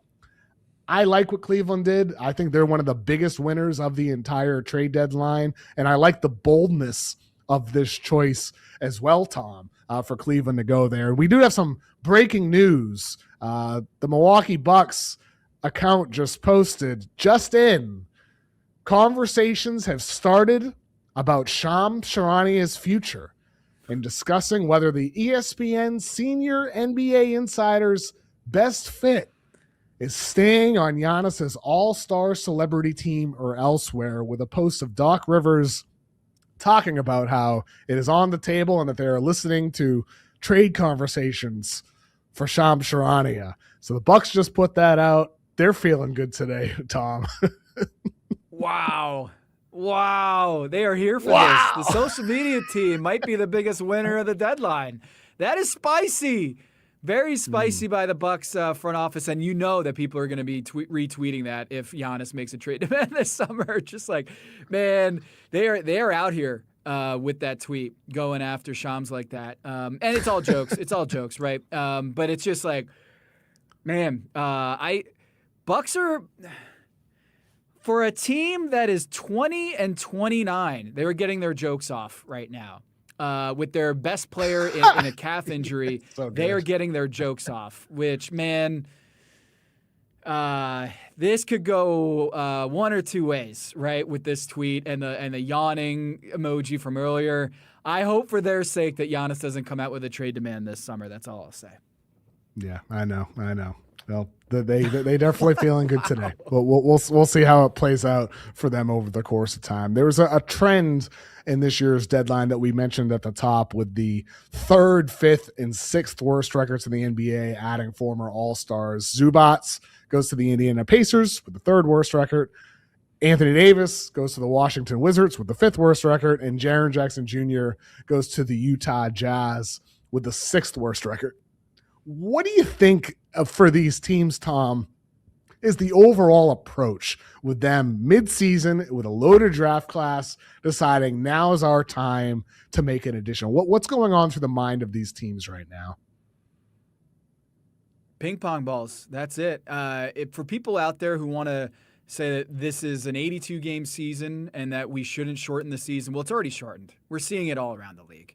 These guys are only playing 58 games anyway, so make it a 58-game season. Because when you're looking at Zubats going to Indiana, when you're looking at Jaren Jackson Jr. going to Utah, when you're looking at Anthony Davis and Trae Young going to Washington, do any of us really think that they're going to be playing the rest of the year? Or how much are these guys going to be playing the rest of the year? We just talked all offseason about how Atlanta is going to make this big push, underrated this, the biggest winner of the offseason, getting Kristaps Porzingis, adding to Trae Young, Nickeil Alexander-Walker, the big breakout season. And that was right, actually. The Atlanta Hawks and Kristaps Porzingis played 3 games together with Trae Young. Trae Young and Kristaps Porzingis played 3 games together. Kyrie Irving and Anthony Davis played 1 game together. And we're supposed to believe that the Trae Young, Anthony Davis thing is going to be great. I'm out on this Wizards thing. I'm out. I feel like what the Wizards did is get back on that hamster wheel of mediocrity with this trade deadline. What they did to get Trae Young and sit him out for the rest of the year, and then add Anthony Davis and his contract to this organization, and maybe extension for him, maybe an extension for Trae Young. I think they're back on this Bradley Beal, John Wall mediocrity thing. They haven't had a 50-win season since 1978, okay? They have been a losing team ever since the John Wall era. They haven't had a 500 season since. And they said, we want to get back on that carousel to nowhere. We want to get back to purgatory. And that's what this trade is. To me, it's they want to go and have Anthony Davis and Trae Young play like 30 games together next season. One of the most injury-riddled guys in the league in Anthony Davis, and expecting him to play more than 60 games. He's played more than 65 games once in the last 7 seasons. And I feel like we're seeing an NBA where all these teams, it just feels like we're talking a big game about how Kristaps Porzingis and Trae Young playing together, or Kyrie Irving and Anthony Davis and Cooper Flag together, and they're all like rentals. Kev, it's a tough watch for these teams when you move off of Bradley Beal and Russell Westbrook, and then you're right back into purgatory with Trae Young and Anthony Davis. I get the price to get Anthony Davis was pretty small. Those 3 first-round picks that you traded the other way, those are really like basically second-round picks that Dallas got in that deal. I feel like they got back onto that hamster wheel way too short, and like, what are we doing? We're chasing 42 wins again next year? I think you're hitting on an overall point here, Tom, about the nature of this deadline. I mean, for the Wizards, they get AD and Trae Young, and the sell is, well, they're not going to play much this year. It's about getting a pick still, and it's for next year. For the Jazz, it's, well, we get him. Hopefully we don't win too much. We'll find ways for him to rest. We still care about our pick. And for the Bulls, everything they did, it's in the name of, well, maybe we'll start losing some games. I hope that's what the Bulls are thinking about. But for so many of these teams, it's about ping pong balls, to your point. With some of these decisions that they made this trade deadline, it's about getting worse. As you said weeks ago with Trae Young going to the Wizards, it's not about this year. In part, they got him because they worried that McCollum and Kispert would help them too much in their chase to get more ping pong balls. And with AD, he hasn't played 5 games in a row. I don't expect that to change. They're probably going to be extremely conservative with him.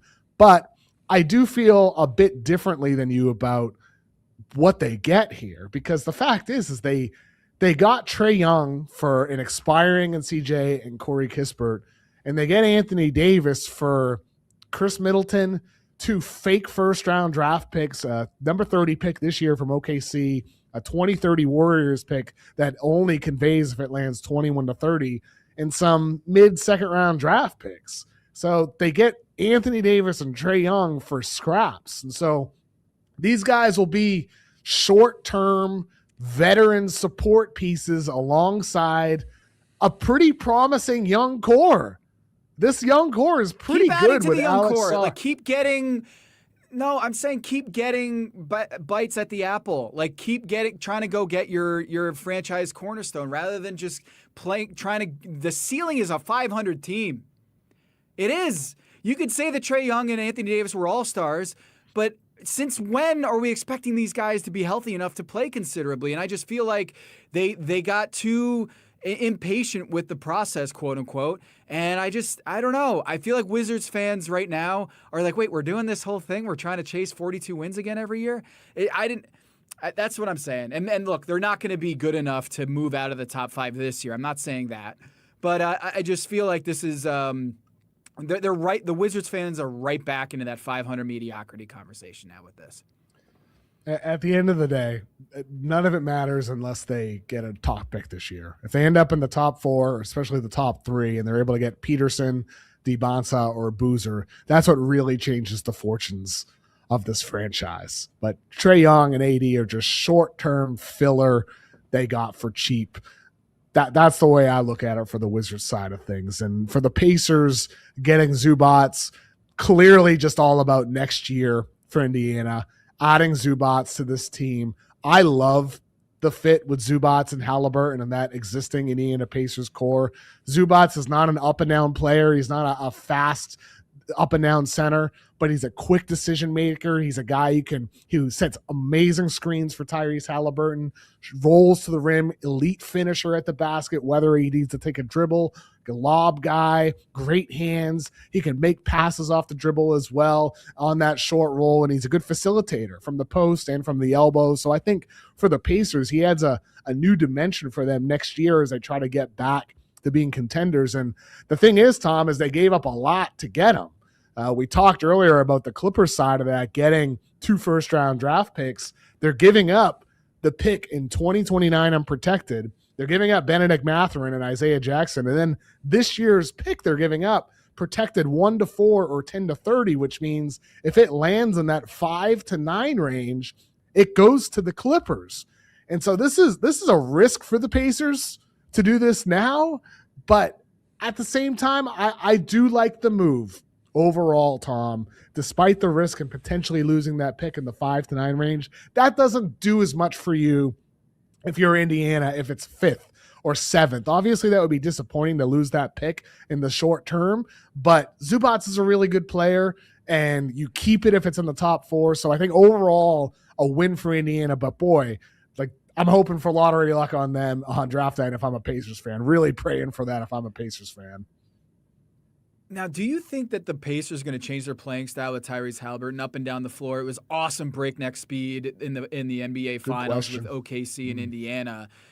I kind of feel like they might kind of shift down a little bit because of Tyrese Halliburton and coming back from that injury. I wouldn't expect to see them playing at that hyper pace that you saw that they were so good in the postseason with, up and down, transition, fast break basketball where Tyrese Halliburton was the head of the snake.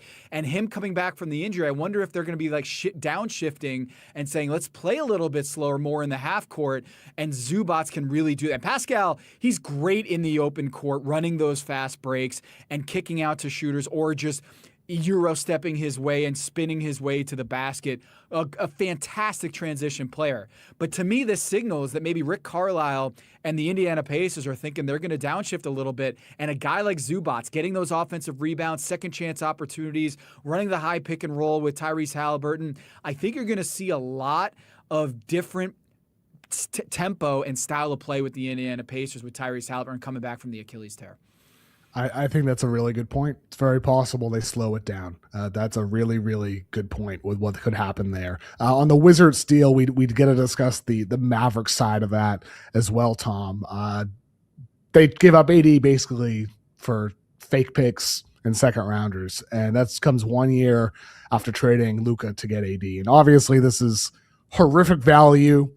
That goes without saying. This is horrific value, but I think overall for the Mavericks, this is a cleanse. That's what it is for Dallas. They now have a clean slate to build around with Cooper Flagg. The roster is worse now without AD. They also added Tyus Jones for what it's worth. They traded for him, but they have a worse roster. Hopefully they end up with better odds. That's part of the hope here. Get a high draft pick or high draft odds at the least and add around Cooper Flagg. But more than anything, this is a cleansing experience for the Mavericks. You fired Nico Harrison. He's gone. The reminder of what you gave Luka for in AD is gone. And now you can move forward with Cooper Flagg, who already looks like one of the 20 or 25 best players in the world right now, already at 19 years old with what he's doing. Now you can move forward with that guy as the face of your franchise moving forward. I would feel very clean. I'd feel like I just showered if I'm a Mavericks fan right now. I think they should build a statue for Cooper Flagg right now because without him, dude, how bad would it be in Dallas right now? Like, how bad would it be a Dallas fan if they didn't luck into Cooper Flagg? Like, the whole thing is wiped away. Luka Doncic feels like getting basically 0 top 200 players in the NBA and a bunch of second-round picks is what they're going to amount to, basically. The 30th pick in the draft in this year's draft like when you talk about the actual return of this trade, when you're getting Chris Middleton, when you're getting the Max Christie in the original deal, it's a bunch of maybe role players that you got for Luka Doncic and some late first, at best, first round picks. It's one of my biggest pet peeves is when people are like, they got 3 first rounders for Anthony Davis. What are you talking about? Not all first round picks are the same. They're not. And if you look at it, these picks are garbage first-round picks. I think it was Nate Duncan who said, is that the worst first-round pick package we've seen in NBA history? And I tend to agree, is that this package that you're seeing for Anthony Davis, who was traded for Luka Doncic, it's an atrocity. But when you look at the fact that they get to cleanse from the Luka Doncic trade, they still have Kyrie Irving potentially getting moved in the offseason when he comes back from his ACL tear. I really think that when you see, Yassi Goslin saying generational fumble. Again, that pick, the Warriors' first-round pick in 2030, that was in the Jordan Poole Washington Wizards trade. It evaporates if it's a top 20 pick. The Warriors keep it, and there is no conveyance of a first-round pick the next year. It's gone. So you can end up with a second-round pick that turns into a second-round pick. At best, you're getting the 30th pick in this year's draft, which is basically a second-rounder. And then that Lakers first-round pick, that's the wild card that you're hoping that under new ownership, the Lakers and Luka Doncic, you talk about generational fumbles. The only way that that's going to be a really good pick is if it is a generational fumble that you have Luka Doncic in his prime in 2029 and you're still in the lottery. It's a horrible return, one of the worst trade packages we'll ever see for an all-star in his prime. But like you said, it's a cleanse around Cooper Flagg. And that's why I think they got to hang his jersey in the rafters. They got to build a statue because what he is doing is keeping people in their seats, keeping people watching, and anything short of Cooper Flagg, this is an outright disaster. And they are picketing outside of Dallas, continuing to this day if they didn't get Cooper Flagg. 100% true there, Tom. The Raptors missed out on AD. I'd say that's a good thing. They also didn't trade for Sabonis. Overall win for Toronto, I think, to not make a move there. The other team, the bad team that made a move for a good player, the Utah Jazz, they added Jaren Jackson Jr., also got John Conchar and Vince Williams in the deal. They flipped Jacques Landale to Atlanta. Got Lonzo Ball from Cleveland. They cut him. And with all this, they gave up Walter Clayton and Taylor Hendricks, Kyle Anderson, George Niang with 3 first-round draft picks. A 27 Lakers, most favorable from the Jazz, Cavs, or Wolves in 2027, and the Suns first in 31, in addition to 2 second-round picks in the deal for the Utah Jazz to bring in Jaren Jackson Jr., pairing him with Lauri Markkanen and maybe Walker Kessler next year, and Keontae George taking a big leap. Ace Bailey coming along mid-year for the Utah Jazz. Utah, they're tanking right now, but definitely looking to win starting next season, Tom. And I think for Utah, I'm pretty excited on paper with this group. They get a lot of length and versatility, a lineup of Walker Kessler and Lauri Markkanen and Jaren Jackson Jr. and Ace Bailey surrounding Keontae George. That could be a really fun, competitive team with size across positions from 2 through 5. I think it could be fun.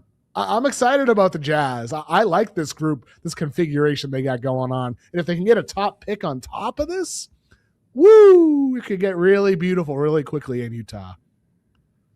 Yeah, shouts to Will Hardy. Thank you for giving him a guy like Jaren Jackson Jr., right? They had the worst defensive rating in each of the last 3 seasons. And not only that, they were the worst defensive ratings in NBA history, and now they finally get a guy who can defend. He's not the same defender as he was a couple years ago when he was Defensive Player of the Year, but he's a big 4 who can guard 1 through 5, and he got an ability to stop guys and create fast break opportunities for Keontae George and get out in transition. He can space. And next to Lauri Markkanen, he's got an inside-out game where you can kind of have a lot of fun with the X's and O's. And we know that Will Hardy is one of the best in the NBA on that end of the floor. But now is the question that I've been thinking about for the last 48 hours. Does Austin Ainge and Danny Ainge know this is top 8 protected, this pick? Because I'm like, wait, you just traded for Jaren Jackson Jr. one of the better big men defenders in the league, and the big weakness of this team is defense. And they have a real shot at moving out of this pick. When A.J. DeBonsa's in this draft, when you look at the numbers, they have a 96% chance of keeping this pick if they're in the number 6 slot, right, which they currently are. But then it moves to 86% chance of losing this pick when it's the number 7 slot. At the number 8 slot, things get really dicey.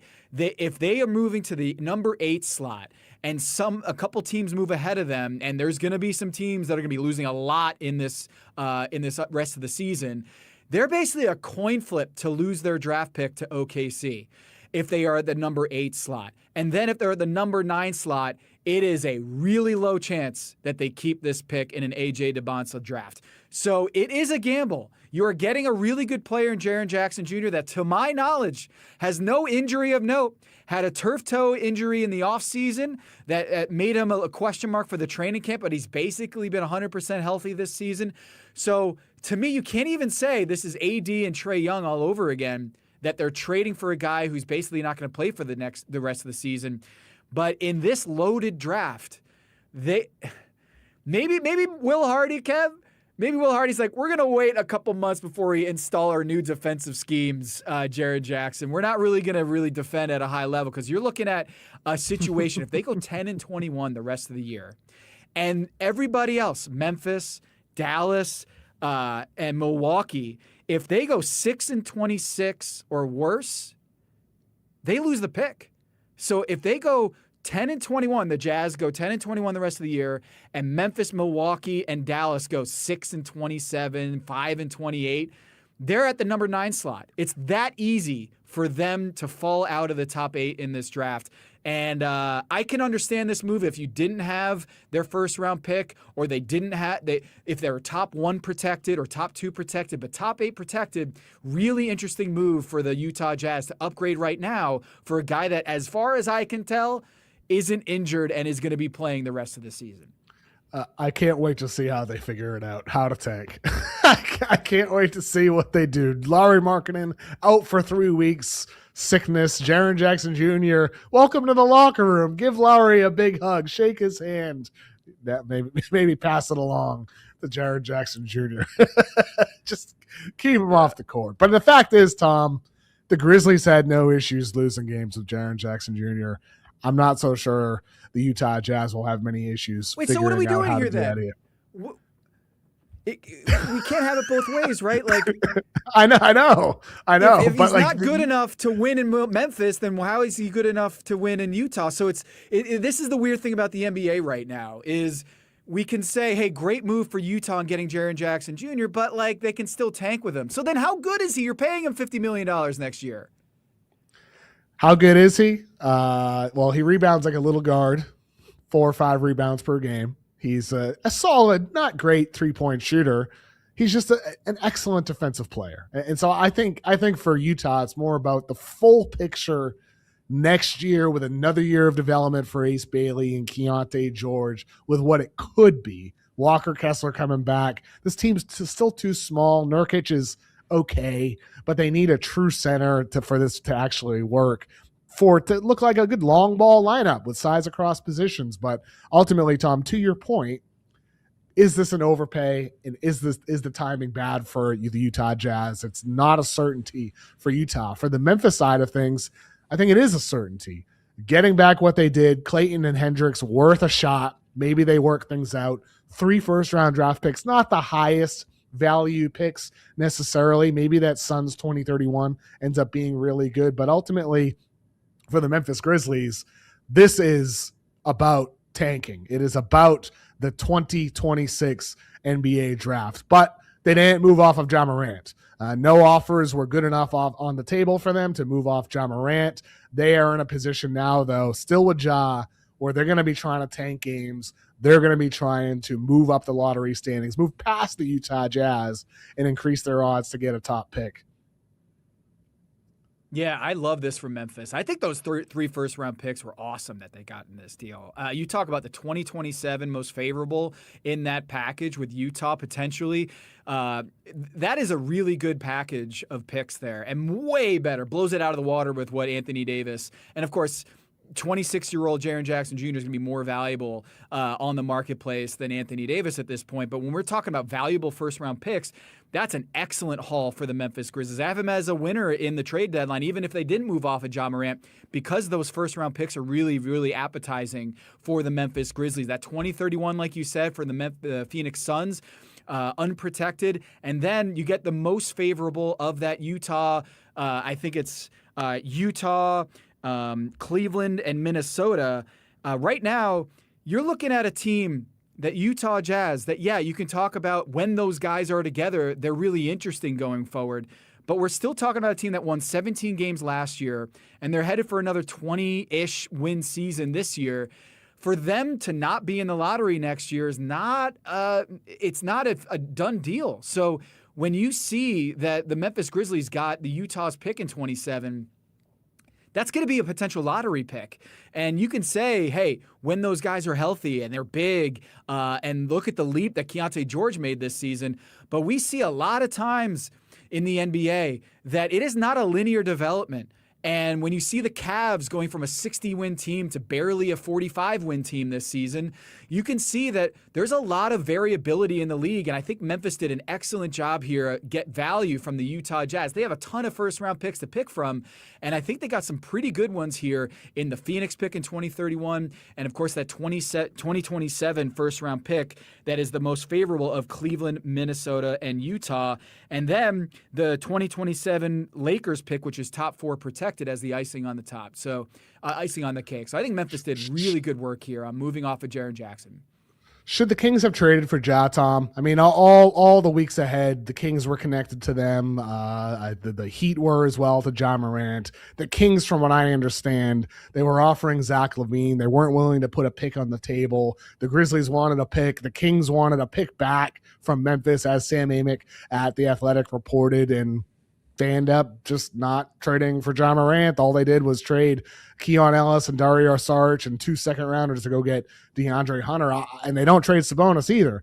I thought they should have given up a pick to go get Ja Morant. I thought he was worthy of an upside swing for them, but I think their logic is probably, this is a guard-heavy draft. We might get our guard in the draft. It might be Darren Peterson. It might be Kingston Flemings. We might not even need Ja Morant, so we'll wait till the summer, similar to the logic of the Bucks waiting to deal Giannis for better offers. I think the Kings are waiting for the summer to figure out who they want their point guard to be. But I still think for one pick felt worth it to me to trade for Ja Morant. What do you think, Tom? Yeah, maybe they're waiting to see where that pick lands. Like if they get the number 1 overall pick, yes, depending on who they get. Does Ja Morant fit next to A.J. DeBonsa or Cam Boozer? Darren Peterson is another question, although you've heard me on this program question Darren Peterson's ability to be a lead guard from a playmaking standpoint when you have a lower assist rate than Cam Boozer and A.J. DeBonsa and you're going to be a lead guard. Maybe you can play next to Ja Morant, even if he is a guard size. Ja Morant's a much better playmaker than Darren Peterson is. So maybe if you draft Darren Peterson anyway, and you can still go get Ja Morant, because at this point, if you're Memphis, when you have Ja Morant's contract, which is $42 million next season and $45, I think the asking price is only going to get lower for moving off of Ja Morant. They don't want to have to play like the Washington Wizards and move up into a 500 round, being a 500 team with Ja Morant. I think they're going to want to move off of Ja and just turn the page and move on to the next phase of the organization. So I can understand if Sacramento was like, we have the leverage here. We're tanking. We're going to get a great pick next year. Let's reevaluate once we know what that pick is, and then we'll see what Memphis' asking price is, and maybe we're going to have more leverage than they think. All right, there are a couple teams that made moves that they're hoping to contend for a championship, and they bolstered those chances a little bit, but these aren't big names that were moved. Starting with the Minnesota Timberwolves, they get Ayo Dosunmu plus Julian Phillips from the Chicago Bulls in return for Rob Dillingham, Leonard Miller. They also traded away Mike Conley. He could re-sign, and they gave up a pick swap, so they moved down with Detroit in the first round in this year's draft, getting Ayo Dosunmu, though, back from the Chicago Bulls, Tom. I like this addition for Minnesota, man. I think disappointment, I'm sure, not getting Kobe White if you're a Wolves fan, but then you get Dosunmu instead. 3-and-D guy, knockdown shooter, attacks closeouts, versatile defender. I think he's a great fit with Minnesota, and this isn't the biggest name, but he has an opportunity to be a really good playoff player for Minnesota. Yeah, they missed Nickeil Alexander-Walker. Yes. And this is replaces him, essentially. This a great fill-in for him. And I think with Minnesota and in the postseason, you're not going to know who Io is right now if you're a regular casual NBA fan, but you're going to know in the postseason. He's going to be a difference maker for them, potentially winning them a couple playoff games alongside Jaden McDaniels and Anthony Edwards, Julius Randle, and Rudy Gobert. It does look like to me that for the Chicago Bulls side of things, they still are in this kind of weird zone where I don't know what they're trying to do. And it's great for Minnesota to come in over there and capitalize on that and say, hey, we're going to go get one of your best players for essentially nothing and be able to add 4 first-round picks, which on the equation, like 4 first-round picks is essentially 1 first-rounder if you just look at the math on it. But Rob Dillingham, Leonard Miller, I think it's worth it for them, and I expect him to be with them for with the Timberwolves for a long time. He's a great scorer. He as he transitioned from a defensive guy early in his career, he's shown a lot more and developed more on the offensive end. And so come playoff time, when you're on a team like a contender next to Anthony Edwards, you just do your best stuff. You don't have to show off and try to be a guy that's going to go play for a contract. I think if he's a winning player and doing the things that he can do at a high level, get downhill, shoot, and defend at a high level, he's going to get a big bag this summer and be able to get a contract from Minnesota, because this team, they need a replacement for Nickeil Alexander-Walker and what he did for that team in the postseason run last year. And I think they got it in Ayo Dosunmu. Yeah, I like it for them. And then you mentioned the Bulls there in passing, Tom. They also traded Kobe White to the Charlotte Hornets, and they made a bunch of moves, in some ways successful, because they started the day, I think, with 4 or 5 second-round draft picks. Now they're up to 15 draft picks on the team. They get, Rob Dillingham, who didn't get a lot of opportunity in Minnesota, and Leonard Miller, who I liked. I look forward to seeing him get some chances with the Wolves. And they traded Vooch to Boston, which we'll talk about in a second. But for the Bulls side of things here, this feels to me like them trying to tank out of the play-in. I think that's what this is. They have 9 guards on the roster, Tom. They have 9 guards at this point on the team. I don't know how there's enough touches for Josh Giddey and Rob Dillingham and Trey Jones and Colin Sexton and Anthony Simons. Like, all these guys are all on the same team now. They also signed Mac McClung to a 2-way contract, another guard. The roster doesn't make any sense, which is why I'm thinking they're trying to tank out of the play-in. Charlotte or Milwaukee has an opportunity to move up into that spot. The Bucks, if that Giannis comes back, and then the Charlotte Hornets getting Kobe White, adding him to already this stellar offense with LaMelo Ball and Con Knippel and Brandon Miller. That could be a high-powered offense with 4 guys who can create on the floor together. So Chicago, I'd imagine, is trying to tank out of the spot, and Charlotte could move on up. Yeah, Charlotte, they have a shot at winning the Southeast Division. Look at this. Miami, they're 3.5 games back of Miami. They're 3 games back of Orlando. And then you see the Atlanta Hawks moving off of Kristaps Porzingis, moving off of Luke Kennard and V. Krejci. You could see that the Hornets could end up with that 7 seed in the Eastern Conference and winning the division, which would be one of the greatest stories in the league. And they get a little bit of help with Kobe White and Tyus Jones. So this team, really exciting. And I think it would be smart if the Chicago Bulls were tanking their way out and trying to get into this top 4 of the NBA draft in a loaded draft. I just don't know if the Chicago Bulls do that. They've never really committed to the full tank. But from the Charlotte perspective, that Southeast Division is there for the tanking, and it's a really fascinating look at that 7 through 10, where we always think it's going to be the same 4 teams in the East play-in invitational. And I think Charlotte's going to crash that party this year, and they might end up with something crazy like the 7 seed. Yeah, they very well could. Very possible with the Charlotte Hornets. Nikola Vucevic was dealt by the Bulls with a second-round pick to the Boston Celtics for Anthony Simons and a better second-round draft pick. The Celtics also traded Xavier Tillman to the Hornets to get out from under the luxury tax. So Boston gets better, and they got under the luxury tax. Very successful trade deadline for Brad Stevens and that Celtics roster. Vooch in Boston, Tom. I love this fit, man. Like, add some spacing, add some shot creation, some playmaking from the center spot with what they lost from Kristaps Porzingis. Now you get Vooch in this scenario. Adds a new wrinkle to their center rotation. This team just keeps winning, man. Do you see they won the game last night with nobody playing pretty much against the Houston Rockets, and Ron Harper Jr. starting, defending Kevin Durant, adding Vooch to this roster? Bazula, coach of the year, might turn Vooch into have the best season of his career at age 37 or whatever, however old he is. I love this move. I love the move for Vooch. He fills a need at that front court position. Anthony Simons, they had a great run here to basically move off of him when they already have Peyton Pritchard and Jaylen Brown. He was kind of this superfluous scorer off the bench where you don't need Anthony Simons. You don't need Nikola Vucevic. But I feel like in terms of fit, Vooch is going to be great for them. It's one of the slowest teams in the NBA, the Boston Celtics. They play a lot in the half court, and he has this kind of three-point post-up game, his little jump hook in the lane that he can get to easy buckets in the postseason. Well, a lot of times Boston had trouble scoring in the half court between Jason Tatum and Jaylen Brown playing your turn, my turn, where sometimes you just needed someone to go get a bucket on the block, and Vooch does that just about as well as anybody in the league. And so when you're at Vooch, his age, his skill set, he's one of the best spacing big men we've seen along the top 5 all time from the center position, three-pointers made. Kristaps Porzingis is up there. Al Horford is up there. Both of those bigs are now gone from Boston, but you get the other guy in Vooch. I think the Boston fans are going to love Vooch, with the way that he plays offensively and defensively.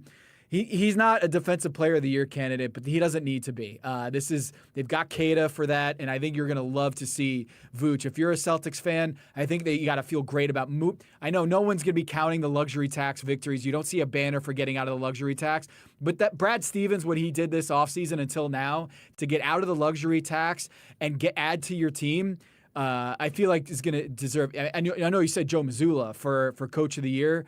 I think Brad Stevens, what he's done with this roster in the midst of a Jason Tatum Achilles tear to get out of the tax and still be a 50-win team, outstanding work from the team.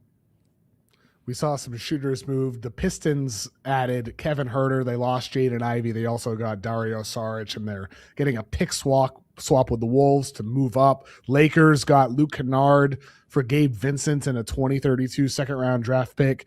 Your Blazers got Vit Krejci for Duop Reith and 2 second-round draft picks. What stands out to you from those 3 teams adding some shooters, Tom? Low key, I love what Detroit did. You go from 29th pick to maybe 22nd, 23rd. That's a big difference, like in terms of draft pick value. And you get Kevin Huerter, who's an underrated shooter this season, a down year from downtown. But you take him out of kind of this purgatory in Atlanta and Chicago and Sacramento the last few years, and you put him in a winning situation, you're going to get a lot of open shots there in Detroit. So I do think that this is a great move for Detroit, a great deadline for Detroit. You improve your draft value in this year with the Minnesota pick swap. And then I just think that this team needed shooters. Malik Beasley was second in the NBA in three-pointers made last season, and you get 2 guys in Duncan Robinson and Kevin Huerter who can knock down shots from Cade Cunningham, Asar Thompson, a great defensive demon out there, and you get guys who can hit open shots. That's going to be a great team. Think about all those offensive rebounds from Jalen Duren and Isaiah Stewart kicking out to Kevin Huerter in the corner. Historically, Huerter has been a great shooter, and I expect him to get back to his career levels there. And Vit Krejci, same thing. Vit Krejci, by the way, is 4th in the NBA in catch and shoot field goal percentage over the last 3 seasons. 4th, top 5 in three-point field goal percentage over the last 3 seasons. Number 1 on that list was Luke Kennard and went to the Lakers. Vit Krejci, I think they did a great job, the Blazers did. Duop Reith, as good as he is as a spacing 5, he had a foot surgery and he was out for the rest of the year. And so you weren't going to be able to get him as center depth behind Donovan Clingan. And they go out and they get a 6'8" shooter for the team. It was 30th in field goal percentage from downtown. And you get one of the best catch and shoot guys who can do some stuff off the dribble. Good passer in Vit Krejci. But I think both of those teams, Portland and Detroit really needed to upgrade on their sharpshooting, and they got two really good guys in V. Krejci and Kevin Huerter. 100% agree with you there, Tom. Both those teams needed shooting. They got it. For Detroit, I mean, the fact is that they're bottom 10 in the NBA in three-point attempts. They're 28th in three-point attempts, and they're bottom 10 in three-point percentage. And so for the Pistons, adding any more shooting is helpful. And then for the Lakers, Gabe Vincent, just not a threat, not a good fit next to Luka. Luke Kennard, one of the best shooters in basketball, hitting 49.7% of his threes, not far off his career average of 44%. That team's going to stink defensively, though. They got to figure that out in the summer. I think overall, though, Tom, the one team we have not mentioned yet, we mentioned the OKC side of this trade, getting Jared McCain as a good ball handler for them, especially with SGA out the next few weeks. McCain might get an opportunity in OKC. We did not mention the Philadelphia 76ers side of this, Tom.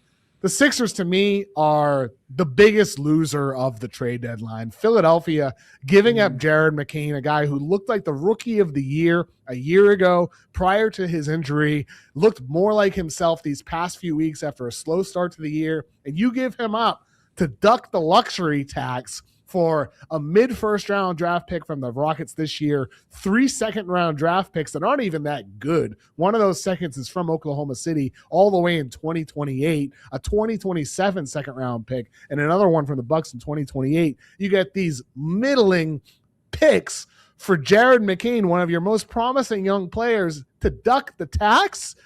Just a joke. If I'm a Sixers fan, I'm infuriated, Tom. I'm pissed off about this situation where you enter the year with VJ Edgecombe and Tyrese Maxey and Jared McCain, these good young players, and you deal one of them to cut cost. It's a joke. Just days after Joel Embiid in front of the media said, I hope we don't duck the tax. And that's exactly what they did. In part because they got lucky with the Paul George 25-game suspension, lowering their luxury tax bill because of the $12 million he's going to lose. The Sixers, losers this trade deadline. It's just so disappointing for Philadelphia, man. I wonder if they were ramping up for a Giannis trade and it didn't work out. I bet that Daryl Morey I don't think so, Tom. I don't think so. I think they're just cheap, and that's it. Cheap, and that's it. I hope you're wrong, man. I hope they wouldn't sell low on Jared McCain after he was a Rookie of the Year candidate last year. One of the great stories last year before the meniscus injury. Got a chance to see him when he was in Charlotte a couple weeks ago. And look, this is bad business if you're Daryl Morey and the Philadelphia 76ers. Maybe you got a decree from up on high. Josh Harris said, get out of the luxury tax. We need to get out of I'm not going to be paying the luxury tax for this team. But I hope the glass half full here is that maybe Jared McCain was never the same. They had asymmetric information than what OKC gets, and they're saying we know what his knee looks like, and we don't have a good feeling about him projecting him long term. I'm with you. I think it's a big L for the Philadelphia 76ers, but glass half full is that they held on to VJ Edgecombe in trade talks with Giannis Antetokounmpo. If that ever came to be, that the Giannis sweepstakes, that the Philadelphia 76ers were in it and they were trying to ramp up for first-round picks, second-round picks, draft capital to send over to get Giannis Antetokounmpo, and they weren't able to get that deal. Maybe that happened. Maybe that didn't. But outside of that, if this really is just ducking the tax, what are we doing? Jared McCain was one of the best stories in the league last year, and you're ducking the tax with the guy who's in his second year in the league, who is one of the bright spots of this young core. If it is truly a ducking tax situation, by luck of this, the 25-game, like you said, the 25-game suspension from Paul George, it wipes off $11 million off his salary and got them close enough to the luxury tax line that they were able to make this move. I just hate that it came at the expense of Jared McCain. And Oklahoma City, they do it again, man. They do it again. Isaiah Hartenstein, they got him for basically nothing because the New York Knicks couldn't go over the cap to go retain this guy, and then it falls into their lap. Then they go out and they get Alex Caruso, the best perimeter defender in the league. The rich get richer here with Jared McCain coming over to the Oklahoma City Thunder, a guy that they're going to need They need a guy who can get buckets at a drop of a hat, and he's one of the best young scorers last year in the rookie class, if not the best rookie class last year, scorer in the rookie class. And OKC does it again. I mean, Philly, it just feels like this was a huge mistake to get off of Jared McCain. And I just wonder that they didn't feel good about his health going forward. Otherwise, if this is a pure tax move, I'd be pissed if I'm Philly. Well, they deal McCain, they deal Gordon to Memphis into a traded exception. They're saving money, being cheap, even though the window is shutting fast and perhaps has already shut. And OKC keeps winning. They get McCain, the Jazz get better, increases their odds potentially of getting that pick. The Clippers get worse. Maybe that ends up in the lottery as well, Tom. I don't think we missed anything. Maybe we missed a little deal. There might have been a couple things we might have missed. Hunter Tyson went to the Nets. We missed that one. I don't think we missed anything. I think we hit it all. I think we got it all, Tom. I think we hit everything. This was a hell of a lot of fun, Tom. What a weird trade deadline. I just can't get over some of these bad teams making additions. Trace Jackson Davis to Toronto. That's another one we missed that just popped into my head. But I think we hit it all, Tom. Tom, thank you so much for joining me today, man. Thank you. No, cheers, and appreciate y'all for joining us on the live show. We do this every Thursday, so this is not just a trade deadline special. We do this every Thursday, typically around 11:30 Eastern time. We go live every week, every Thursday. So stay tuned. If this is the first time you've joined us on the Trade Deadline Show, we do this every week here at the Yahoo NBA channel, YouTube channel. Go hit that subscribe button and go check out the big number. We do this every Wednesday with Dan Devine here at Yahoo, and go check out the Dunker Spot. I'm going to keep drinking some water here because we've been talking for almost 2 hours straight here, and it's been a great deadline. But I need to hydrate here. Yeah, Tom needs to hydrate. He needs to go eat. It needs to go eat. Tom, thank you for joining me, and thank you everybody in the live chat. Like Tom said, please subscribe to Yahoo NBA if you're not done so already. Appreciate you, everybody who joined. Claytron, thank you. Appreciate it. Bode, Terry, everybody in the chat, thank you. Give us a like if you have not done so already, and hit that subscribe button. Thank you to Emmy and the whole team for producing today's episode. Thank you to Father John Misty to the music. Thanks to Tom for joining me, and thanks to you for watching. We'll be back again on Monday. Have a good one.